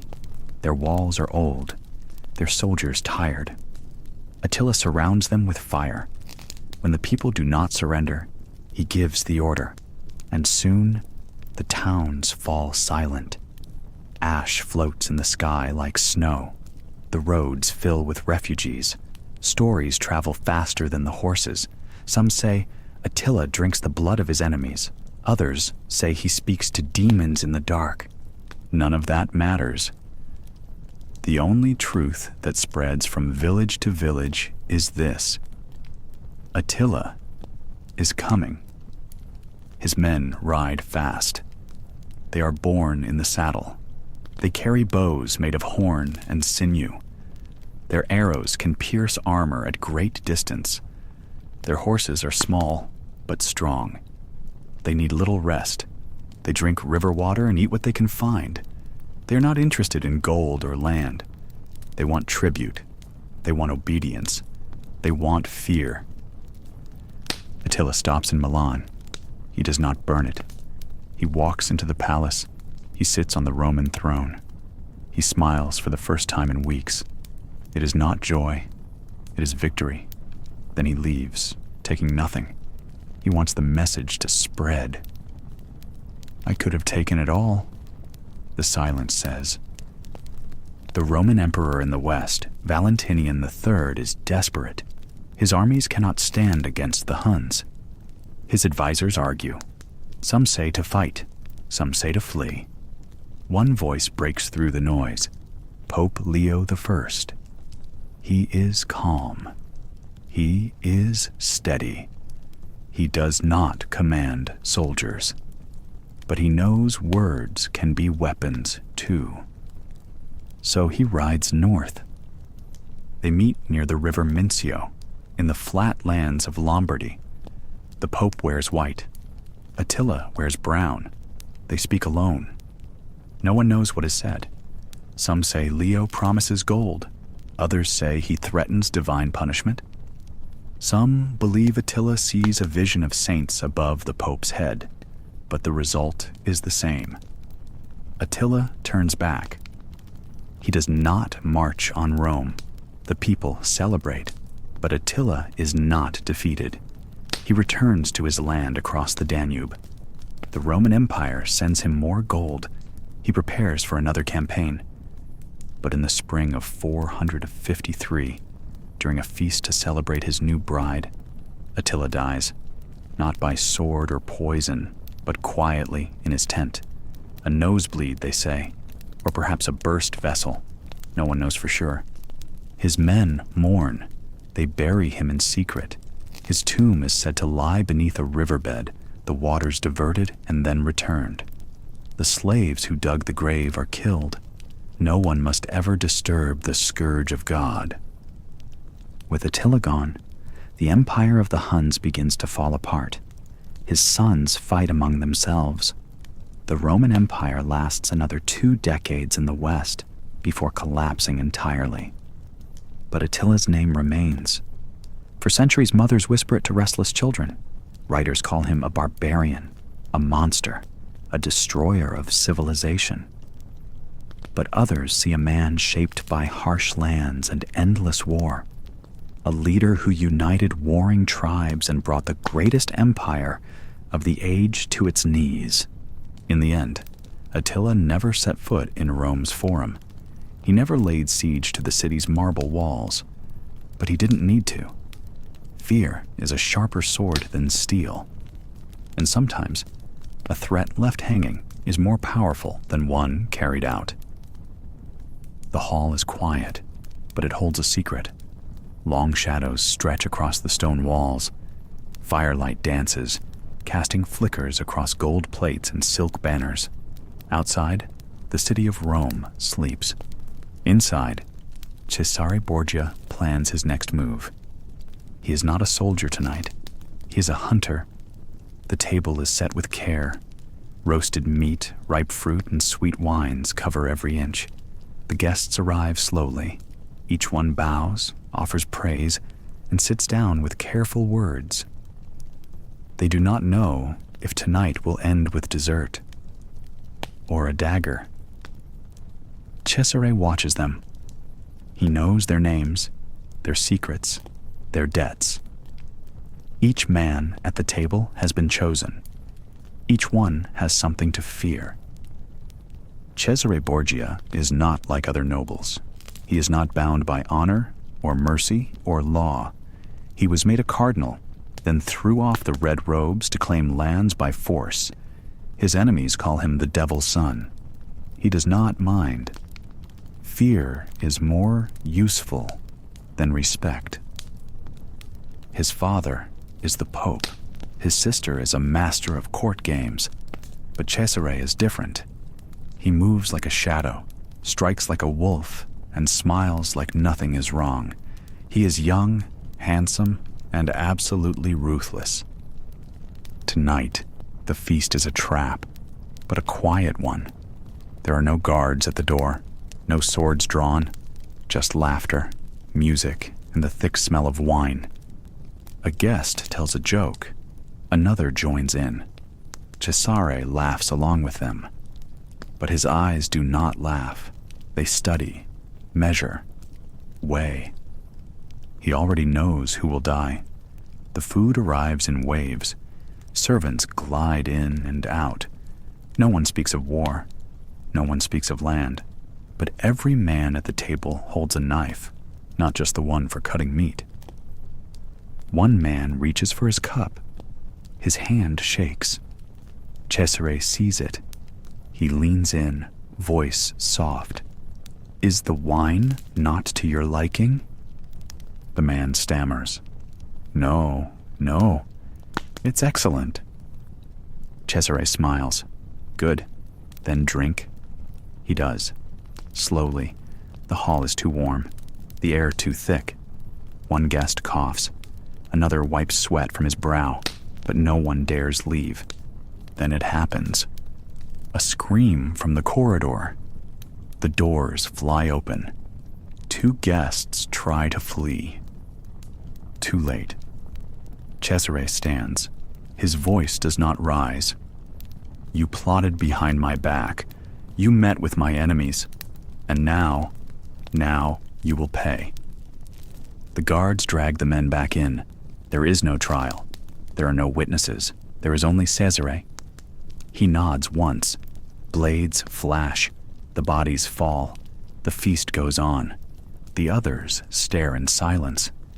Some look down. Others sip wine with trembling hands. Cesare does not apologize. He does not explain. He cuts a piece of bread. He eats. Slowly. This is what loyalty looks like, he says. No one answers. Cesare has no use for mercy. He rewards those who serve him. He removes those who don't. He has strangled men with silk cords. He has drowned rivals in rivers. He does not hide it. He is not ashamed. Fear keeps his lands in order. Fear keeps men from rising against him. Fear, he believes, is cleaner than betrayal. His assassins ride by night. His spies whisper in palaces. Every man in the Papal States knows, if you cross Cesare, you disappear. Tonight was only a warning, a gentle one. The blood on the floor will be cleaned by morning. The guests will say nothing, not because they were told to stay silent, but because they are too afraid to speak. Cesare drinks. He wipes his mouth with a fine cloth. He stands. Enjoy what remains of the evening, he says. You are free to go. The men rise quickly, bow, leave without finishing their meal. Cesare watches them go. He does not smile. He simply turns away and walks back into the dark. He does not care who loves him, only who obeys him. You lie beneath gold ceilings. Silk hangs from the rafters. The perfume of crushed flowers coats the floor. You wake before the sun. You don't need sunlight to see. Lamps of scented oil burn day and night in your palace. Servants wait in silence with bowls of figs, goat cheese, and roasted meats. You take what you want without speaking. You are Heliogabalus, Emperor of Rome. You do not rule through law. You rule through whim. At 15, you were placed on the throne not because of wisdom or strength, but because your grandmother whispered to the right generals. Soldiers raised you above the crowd. The Senate bowed. Coins bore your name, but Rome did not understand what it had done. You are not Roman, not in the way they expect. You are from Emesa in Syria. Your god is Eligabal, a black stone from the desert. You build him a temple in the city and drag the sacred stone through the streets in a golden chariot. You force senators to follow. On foot, dressed as priests. In your court, men dress as women. Women dress as men. Roles mean nothing to you. You speak only of desire. You host feasts that last for days. The tables are covered with silver. The floors are swept with spices. Dishes arrive filled with pearls, crushed for drink. You dine on the tongues of flamingos and the brains of peacocks.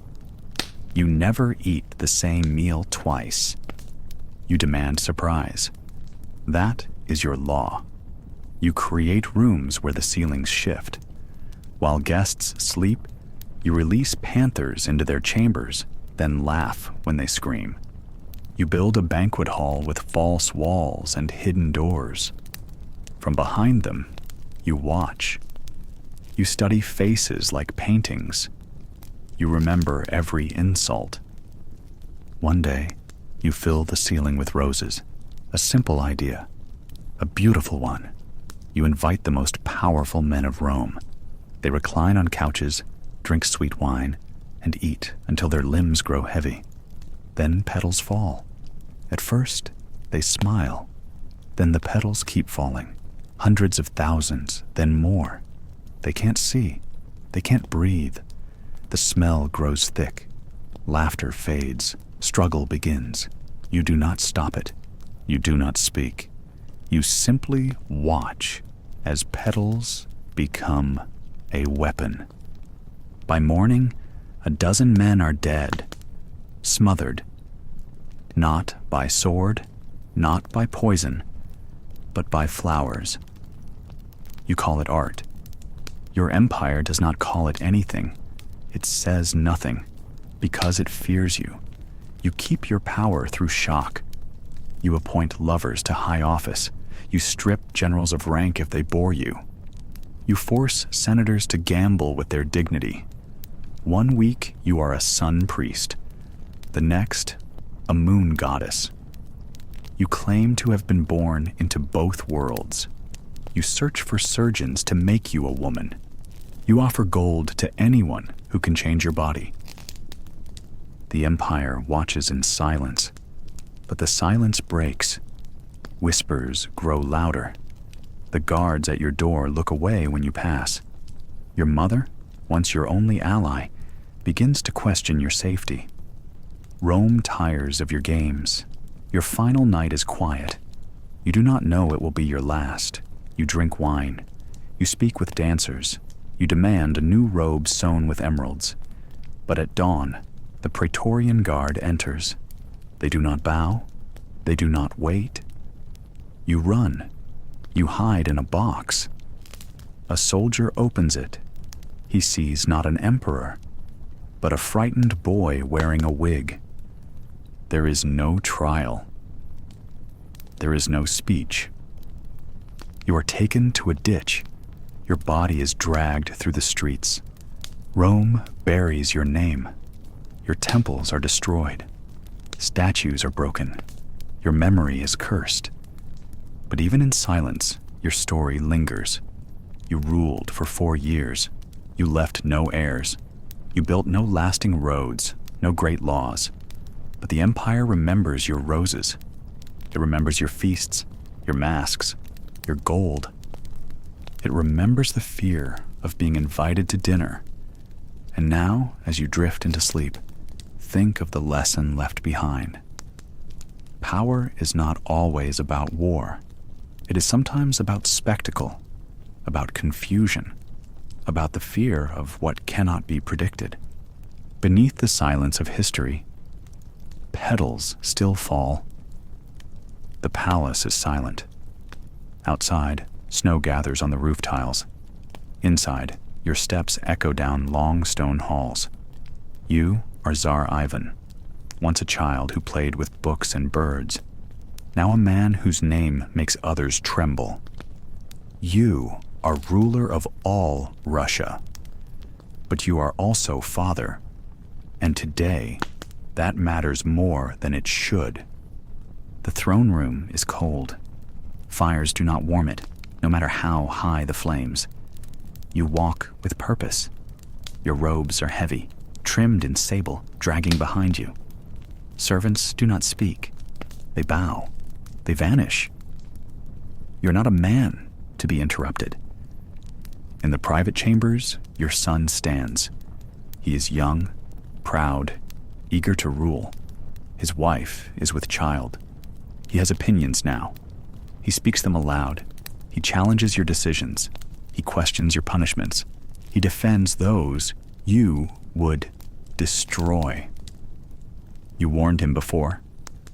Today, he speaks again. It is about his wife, about her treatment, about your power. You raise your staff. You do not mean to strike so hard, but you do. The blow lands on his head, a sharp sound. He stumbles. Blood spills. He does not rise. Time stops.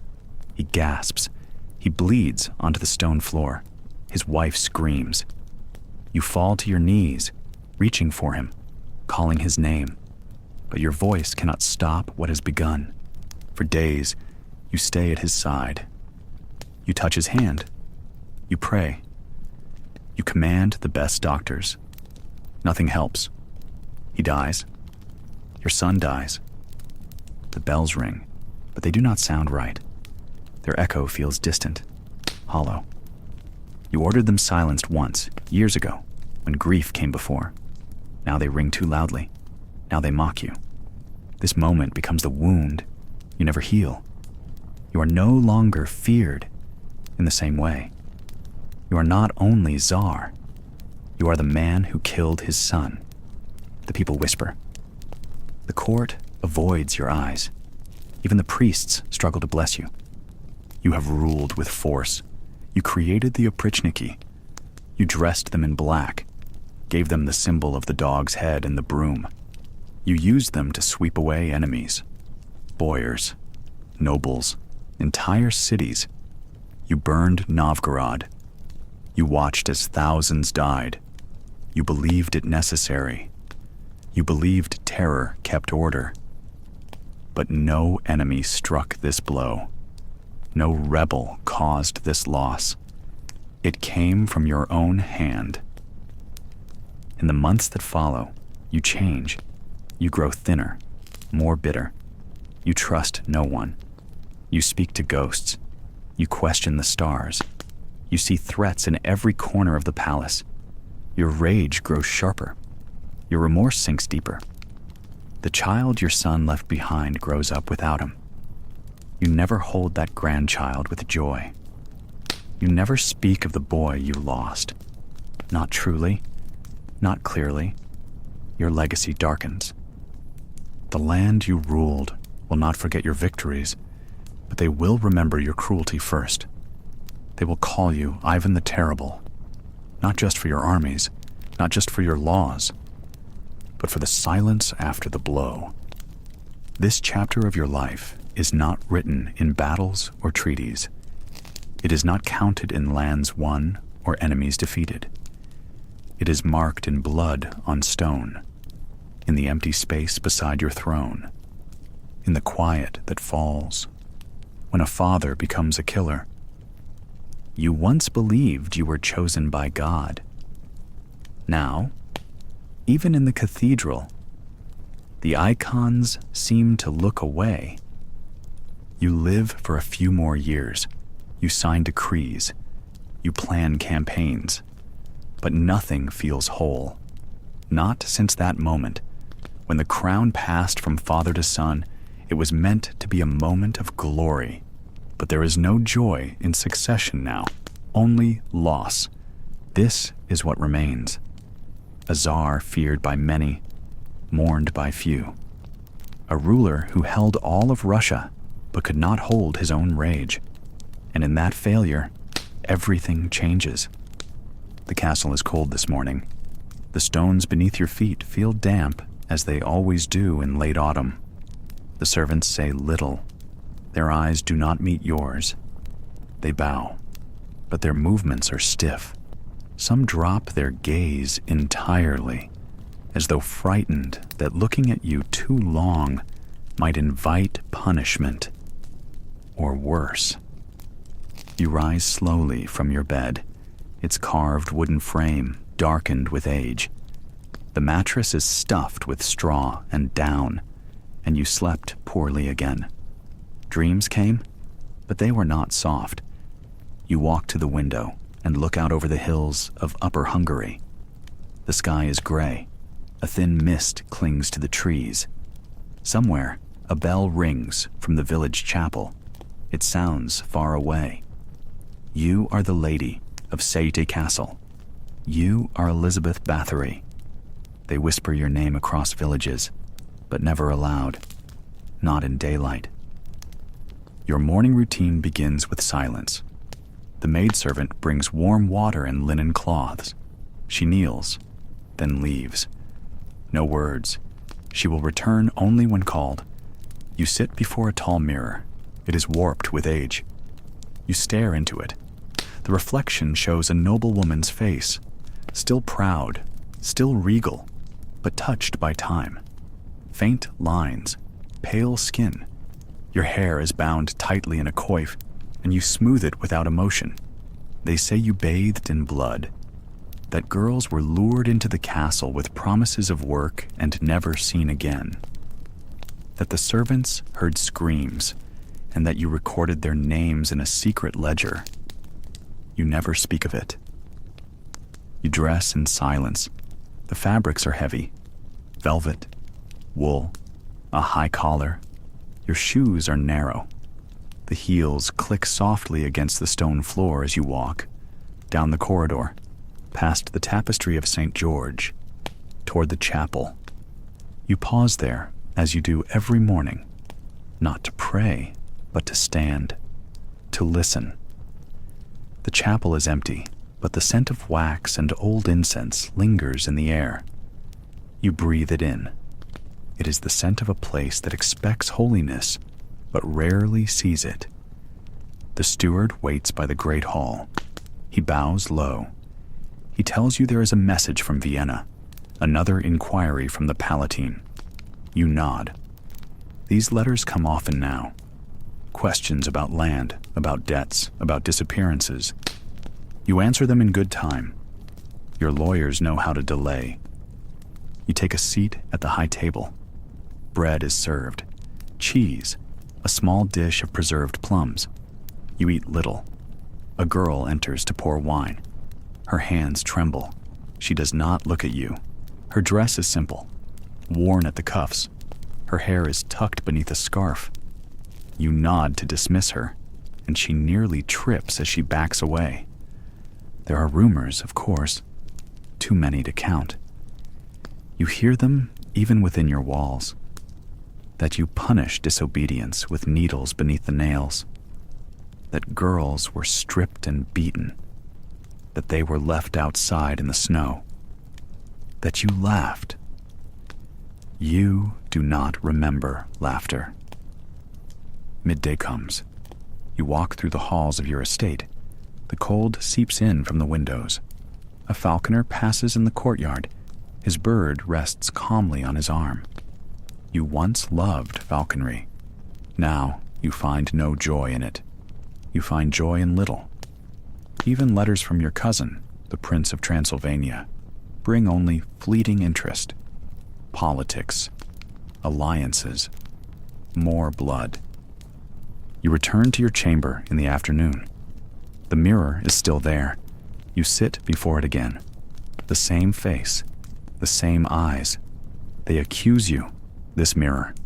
They do not lie, but they do not tell the full truth either.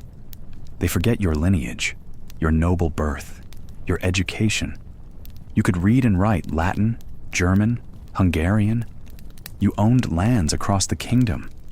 You governed them. You kept ledgers, received petitions, oversaw justice. You were powerful. But the rumors grew. The number of missing girls could no longer be ignored, not just peasants. Now the daughters of minor nobles were vanishing, and they were asking questions, loudly, too many voices, too many accusations. Your enemies grew bold. One winter's evening, they came. The king's men. They entered the castle. They searched your rooms, your cellars. They claimed they found bodies, wounded girls, bloodstains. They arrested your servants, tortured them, forced them to speak. Their confessions were written in ink and fear. You were never put on trial. A woman of your rank could not be. But you were condemned all the same. Your lands seized, your name dragged through court and rumor. They said you killed hundreds, that your cruelty had no equal, that you were a monster in a woman's shape. They sealed you in your own tower, not with chains, but with walls. They bricked the door, left a small opening for food, one window, no escape. The days became long, the nights longer. The cold was constant. Years passed. The world outside forgot your rule. Your titles faded. Your name remained. You are old now. The tower is still. The servants no longer come. The food grows cold before it is touched. Your mirror remains. You stare into it. You remember the faces. You do not speak of them. No one speaks to you now. They call you the Blood Countess, a monster, a myth, a name whispered to frighten children. They do not speak of your intellect, your command of power, your place in court. They remember only the blood, but mirrors do not lie. They only reflect. And you stare. You stare into a face that once ruled estates, signed decrees, and inspired fear in a kingdom. You see a woman locked behind stone and silence, a name wrapped in darkness, a legend no longer human. And in the mirror, there is no smile. Only stillness and whispers of a past that will not rest.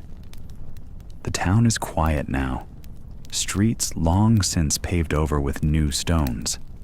But if you listen closely, if you let the wind roll down from the hills the way it once did, you might still hear something, a groan beneath the arches, a low whisper in the vaults.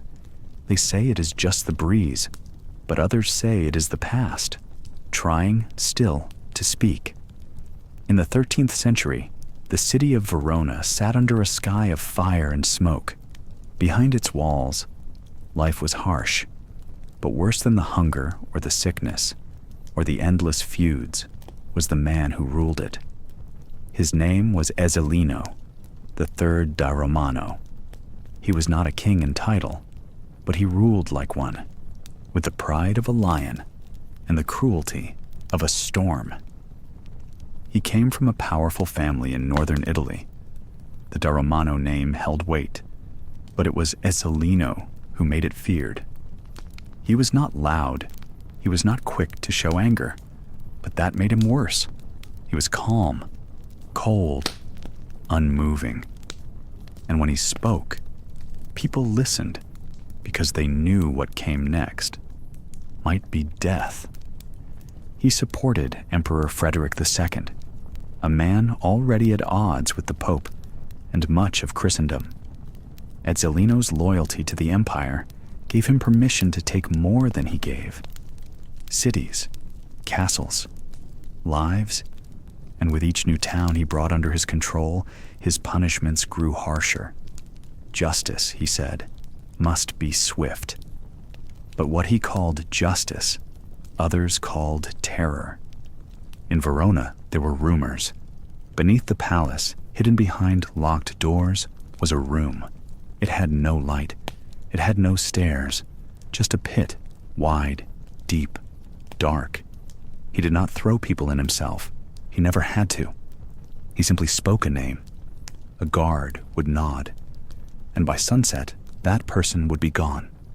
No trial, no appeal, only silence, and sometimes a scream, muffled by stone. People vanished, priests, poets, children of rival nobles, whole families taken in a single night. He called them traitors, heretics, enemies of the state.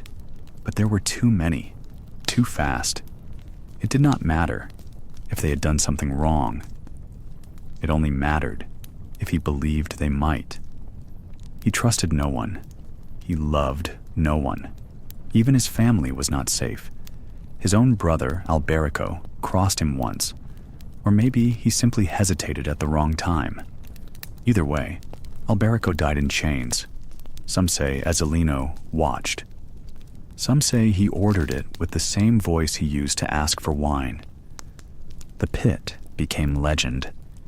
They say it was lined with iron spikes, that the bottom was never cleaned, that the walls echoed with cries long after the bodies were gone. Some historians believe this was an exaggeration, that the pit was real, but not so dramatic. But it does not matter. What mattered was fear. and fear was the true weapon of Ezzelino da Romano. He used it to shape cities, to build armies, to break wills. Those who served him did so with eyes downcast and backs straight. Those who plotted against him rarely lived to try twice. He banned laughter in court, banned music in the streets. Punishments were public. Mercy was rare. Once, a small town rebelled. He arrived with soldiers and made no speeches. He ordered the town burned. He lined the roads with crucified men. Not because he had to, but because he could. And yet, for all his cruelty, he was not careless. His cities were organized. His taxes were collected. Roads were built. Laws were clear. There were those who said he brought peace, after a fashion. A piece of ash, a piece of silence. He ruled for decades. His name spread far beyond the borders of Verona. Parents used it to frighten children. Nobles whispered it at feasts. Even the Pope called him the son of Satan. But Ezzelino did not blink. He did not care. He said little. He acted much. In the end, it was war that brought him down. Too many enemies, too many years of cruelty. The coalition that rose against him was vast. Cities he once ruled turned against him. Armies he once led now marched the other way. He was captured, wounded in battle, imprisoned. He refused food. He would not speak. He died in chains, the same fate he had given so many. And the pit, sealed, covered over, its location forgotten, or perhaps simply never spoken of again. Today, tourists walk Verona's streets. They eat ice cream. They pose for photographs. They visit the old palace, never knowing what might lie beneath their feet. But if you pause at night, if you walk past the arches when the moon is high, you might still feel something in the stones. A chill, a hush. Some rulers are remembered for kindness, some for power. Ezzelino da Romano is remembered for fear. He ruled not through love or faith, but through control, and in that, he was unmatched. The sun rises over the golden roofs of Constantinople. Below the palace walls, banners ripple in the breeze. The streets are quiet, though the city is not asleep. Servants sweep mosaicked courtyards. Priests chant in distant chapels. Soldiers polish their shields. All around you, the empire stirs to life, but your gaze is fixed on the horizon. You are Basil the second emperor of the Romans, son of a dynasty stretched thin by palace plots and civil war. You have survived rebellions, betrayals, and more battles than most can count. And now, in the 63rd year of your life, your name is feared across the Balkans. They call you Basil, the Bulgar Slayer. You wear no crown this morning, no purple, just the plain armor of a soldier emperor. The scent of iron clings to your skin. Blood still stains the cuffs of your tunic. Last night's orders were carried out without delay. One by one, the prisoners were brought forward, thousands of them. Captured after your victory at Clydion, they had fought under the banner of the Bulgarian Tsar Samuel, the same man who had defied you for decades. You let them live, but not whole. You gave the order. From each group of 100, 99 were blinded. One man in each group was left with a single eye to lead the others home. They say over 14,000 men were sent stumbling back to their czar, groaning, crying, arms stretched forward like children in the dark. No weapons, no sight, just pain. Even now, the images hang in your mind like smoke. You hear them sometimes when you try to rest. Not screams exactly. just the sound of human breath caught between horror and disbelief. The soft, wet sounds of blades doing what they were forged to do. And then silence. Long silence. This was not a decision made in rage. No madness, no thirst for gore. It was cold, like the marble under your feet, like the coins stamped with your face. This was punishment. This was policy. This was fear, carried not in swords, but in memories. Because you understand war better than most, not just the battles, the supply lines, the politics, the terrain, but the minds of men. You have seen what fear can do. You have learned that terror, used precisely, can break a kingdom faster than fire.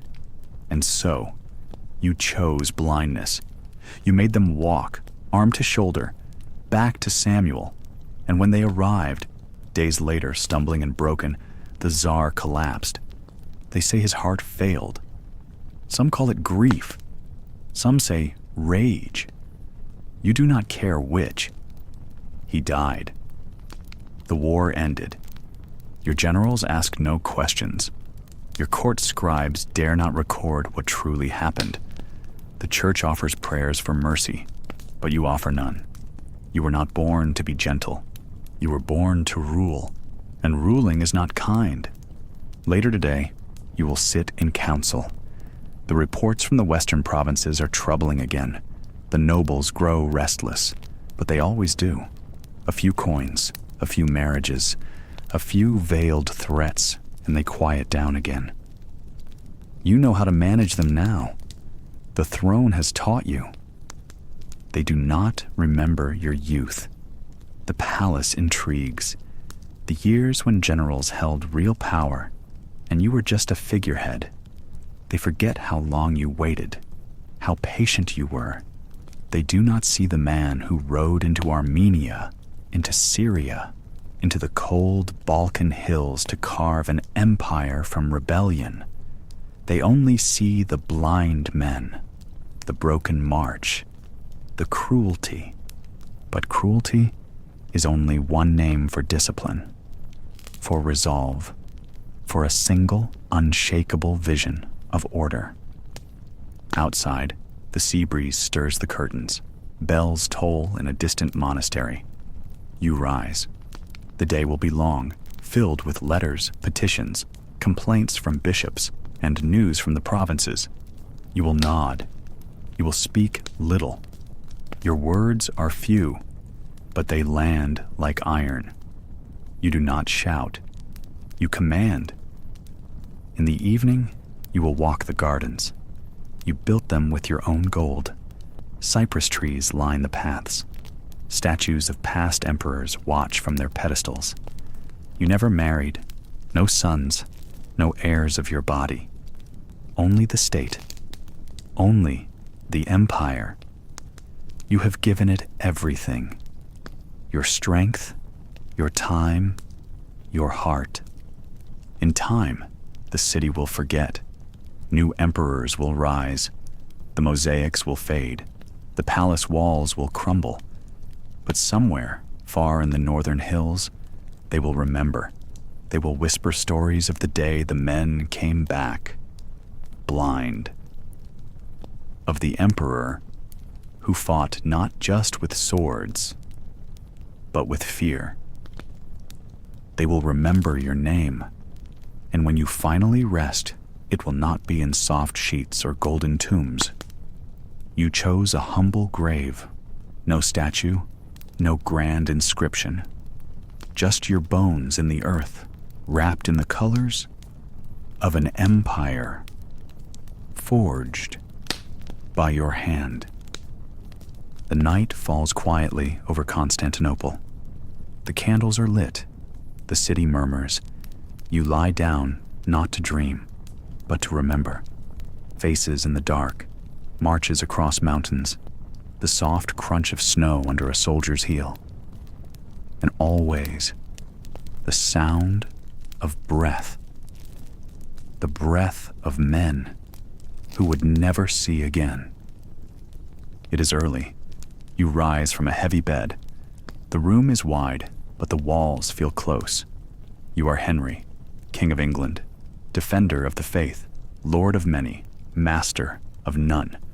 You are swollen with power and rich with titles, but none of them can give you what you want most. Not peace, not love, not loyalty. Your legs ache. You curse the pain as servants dress you. The royal leg is bandaged again. The wound never heals. It festers. It smells. You do not look down. You keep your eyes forward and your voice sharp. The queen is gone. Her bedchamber is cold. Her portrait has been taken down. Another woman wears the crown now. She does not speak much. She knows silence is safer. The last one who spoke too freely. She lost her head in front of a crowd. At court, no one meets your eyes too long. They bow quickly. They smile nervously. They speak only when spoken to. You like it that way. You demand respect. But you know fear is what holds the court together. Today, you will sign papers. You will pass judgment. You will change laws again. You rule with a pen and a sword. You do not ask. You command. In the council room, your advisors sit low. They wait for your signal. You do not trust them. Not really. Not ever. Men who smile in daylight may poison your cup by night. You watch them closely. You listen to every word. You nod. But inside, you doubt them all. One of them served your brother once. Another wrote letters behind your back. A third whispers to Rome, but they are still useful. For now, you speak of faith. You speak of strength. You speak of England. Your voice is steady. Your words are sharp. You remind them that loyalty is life. Betrayal is death. They nod. They agree. They always do. But their thoughts are hidden, just like yours. Later, in the chapel, you kneel. You pray with clenched fists. You ask God for favor. You ask for a son. You ask for peace. You do not ask for forgiveness. Not today. The bells ring out across the palace. Somewhere, a child is born. Somewhere, a man is hanged. Somewhere, a ship sails under your flag. All of it happens at once, under your rule. You eat alone. The hall is quiet. You chew slowly. You think about the future, about heirs, about power, about the ones who betrayed you. You remember their faces. You remember their last words. You remember the sound the blade made when it struck bone. You finish your meal. You wipe your hands. You ask for music. Soft notes fill the air, but they do not reach you. Not really. A letter arrives. It smells of wax and ink. It is from the north. Another lord wants more land. Another noble is restless. You read it slowly. You fold it once. Then again. Then you toss it into the fire. Let him wonder. The queen walks past you. She bows her head. She does not speak. Her hands tremble. You notice. You say nothing. Not yet. Later, in the private chamber, your physician changes your bandages. The leg is worse today. He says little. You do not like his eyes. Too thoughtful, too honest. You dismiss him with a wave. You will see another soon. As night comes, the torches are lit. The halls glow red and gold. The stone floors echo with quiet footsteps. The courtiers leave in pairs. The jesters are silent. The dogs sleep near the door. You remain alone. You think of Anne, of Catherine, of Jane, of all the women who once stood beside you. You remember the laughter, the betrayal, the accusations, the trials. the executions, they are gone. You are still here. You wonder what people say in private. You wonder what they whisper behind doors. You wonder who will betray you next. You rise from your chair. You walk to the window. The wind stirs your robe. Below, the garden is empty. The roses are trimmed. The hedges are tall. Somewhere beyond them, men sharpen blades. Your eyes search the dark. You see nothing, but you feel everything. This kingdom is yours. The court is yours. The law is yours. The church is yours. But still, you do not sleep well. Loyalty is thin, thinner than the veil on a bride's face, thinner than the thread that holds a crown. It tears easily, and when it does, heads fall. You return to your bed. The fire crackles low. The shadows move across the walls like ghosts. You pull the heavy covers over your body. You close your eyes. You dream of power. You dream of silence. You dream of sons who do not die young. You dream of wives who do not lie. You dream of a kingdom where no one dares disobey. You will rule tomorrow. You will judge again. And if the crown weighs heavier than before, no one will dare to say so. Not to your face, not while the axe waits just behind the throne. The dust has not settled. Not yet. Smoke rises from distant fires where villages once stood. You sit alone, quiet in your saddle, as your men return from the plains. One by one, some wear blood, others drag prisoners by ropes. The sun hangs low in the sky, but there is no peace in the light. This is victory, and victory always costs. You are Timur, known in your own tongue as Tamerlane, lame in the right leg, crippled from an old wound, but never weak. Not in spirit, not in command. You do not lead from the shadows. You ride at the front, always, because power, to be real, must be seen. Your empire is growing, from the steppes of Central Asia to the gates of Delhi, from the Persian deserts to the shores of the Black Sea. You conquer cities and you break kings. You do not ask for treaties. You offer surrender or ruin.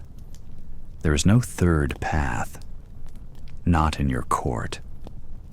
Years ago, you were just another warrior chief in the region of Transoxiana. No throne, no army worth naming, but you had ambition. You understood fear. You saw that a man with no mercy could rule over many. If his word was law, if his punishment was legendary. You built your name like a fortress, with walls made of terror, not through whispers, not through gifts, but with fire, with blades, with piles of skulls arranged on the edges of cities so that the next place would know what waited for them. The skull towers were not for art. They were not trophies. They were warnings, and they worked. Your enemies called you a butcher, a tyrant, a madman, but your people called you father. You built mosques, you paid poets, you welcomed scholars from far lands. In your city of Samarkand, the streets were filled with color.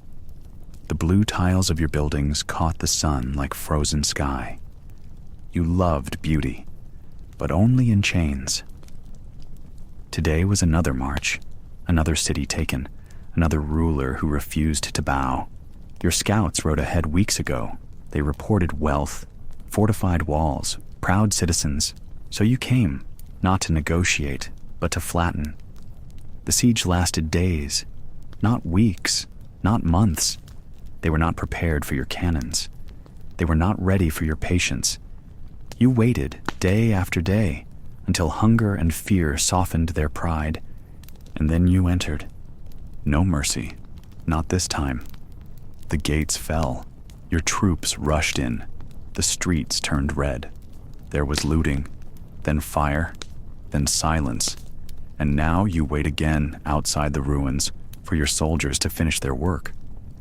One of your generals rides up. He bows without words. You nod.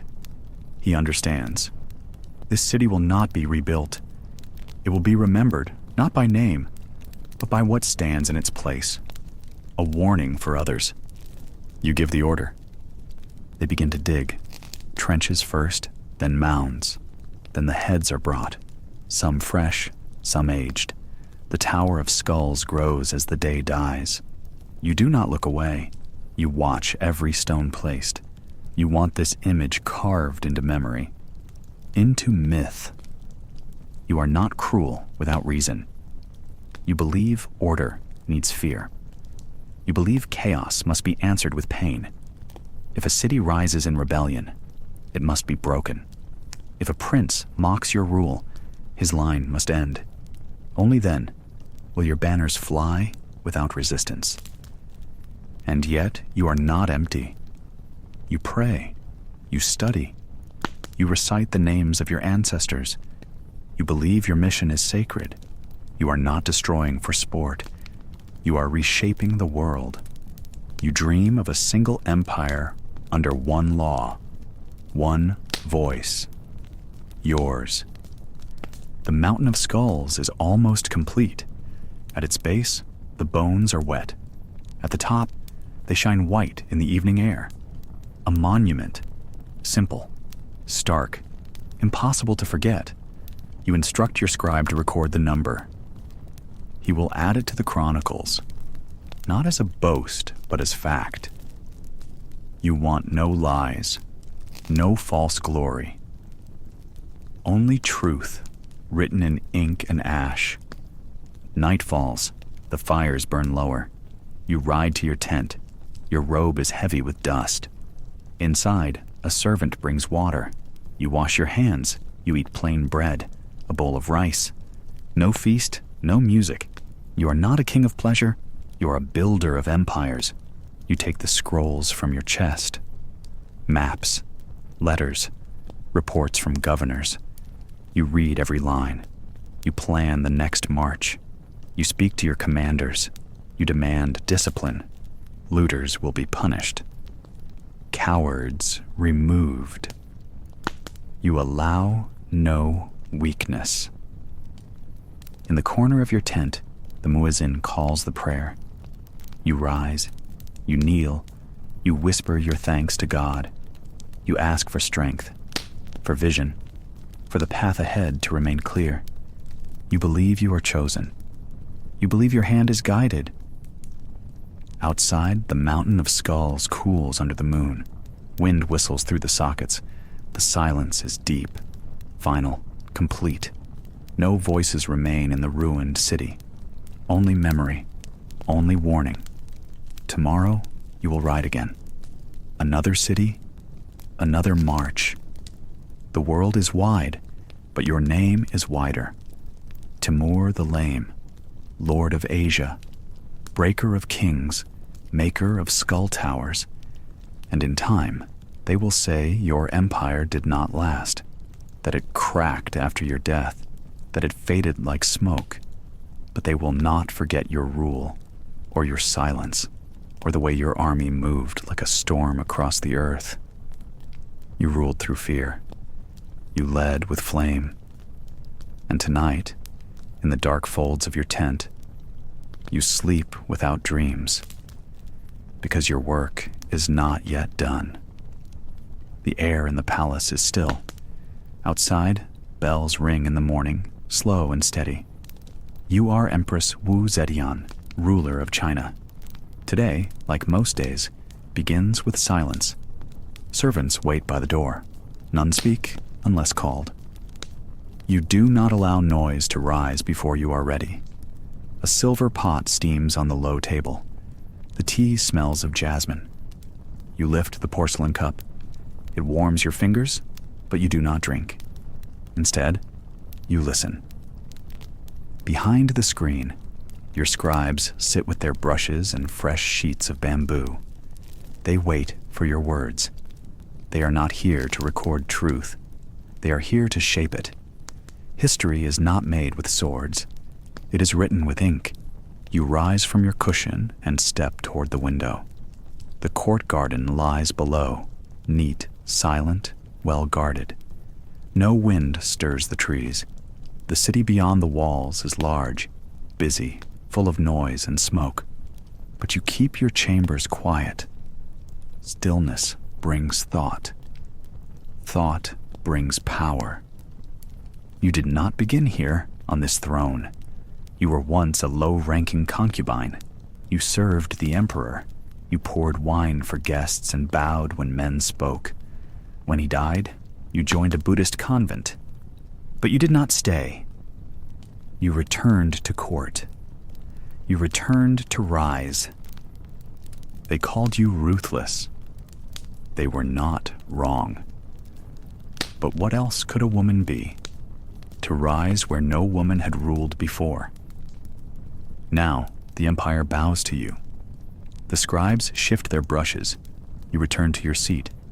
You begin the day's dictation. It is not about battles. It is not about peace. It is about memory, about names. You read from a list. One by one, you decide which names stay in the records and which are erased. Some men betrayed you. Some questioned your right to rule. Others were simply in the way. Their names are removed. It is not enough to kill an enemy. He must be forgotten. You sip your tea now. It is bitter, but you like it that way. Across the room, a servant bows low and backs out of sight. You speak again. Another name. Another correction. The scribes scratch out characters. They do not ask why. They do not need to. They understand their place. You gave power to monks, to loyal generals, to those who praised your wisdom. You promoted women to court positions once held only by men. You gave the poor a voice in court. But those who spoke against you? Gone. Some were poisoned. Some beheaded. Others vanished without trial. Their families were silenced. Their homes seized. In this palace, fear and loyalty walk side by side. You step into your private hall. Paintings line the walls, dragons, flowers, mountains. Your own likeness hangs at the far end, not as a woman, but as a wise ruler. The artists followed your orders. The eyes are sharp. The mouth does not smile. You are remembered as strong, not kind. That was by design. Outside, officials gather in rows. They wear robes of silk and stiff hats. They wait for your decision. They bring news, taxes, requests, but they will not look directly at you. They bow so deeply, their foreheads brush the floor. They know what happened to the last man who raised his voice without permission. You grant an audience to one minister. He kneels. He speaks of grain shortages. You nod. He speaks of rising bandits. You frown. He speaks of rumors, whispers that you are too old, too cruel, that you have ruled too long. You do not reply. You wave him away. He does not know yet, but this will be his final report. By sunset, a new edict is written. It praises your rule. It names you the sacred and divine empress. It speaks of order, of harmony, of your unmatched wisdom. The scribes sign their names. The document is sealed with the imperial mark.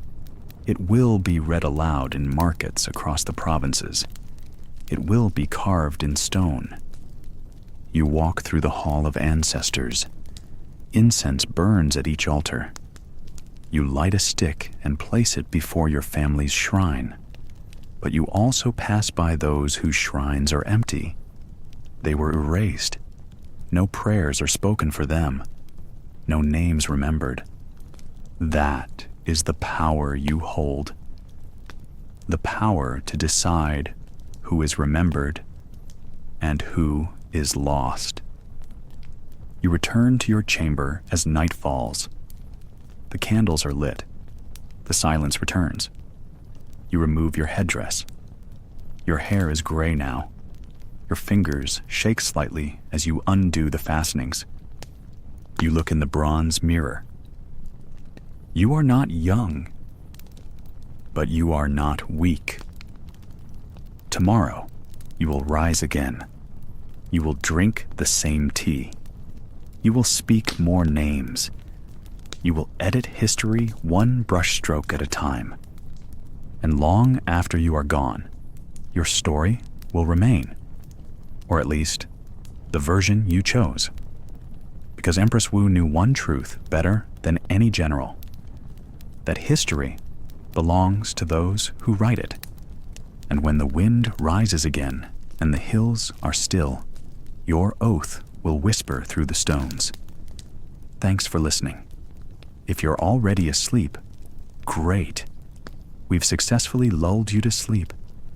And if you're still awake, well, that's impressive. If you genuinely enjoy these boring stories about history, feel free to subscribe to our channel whenever you're in the mood. Sleep well. And good night.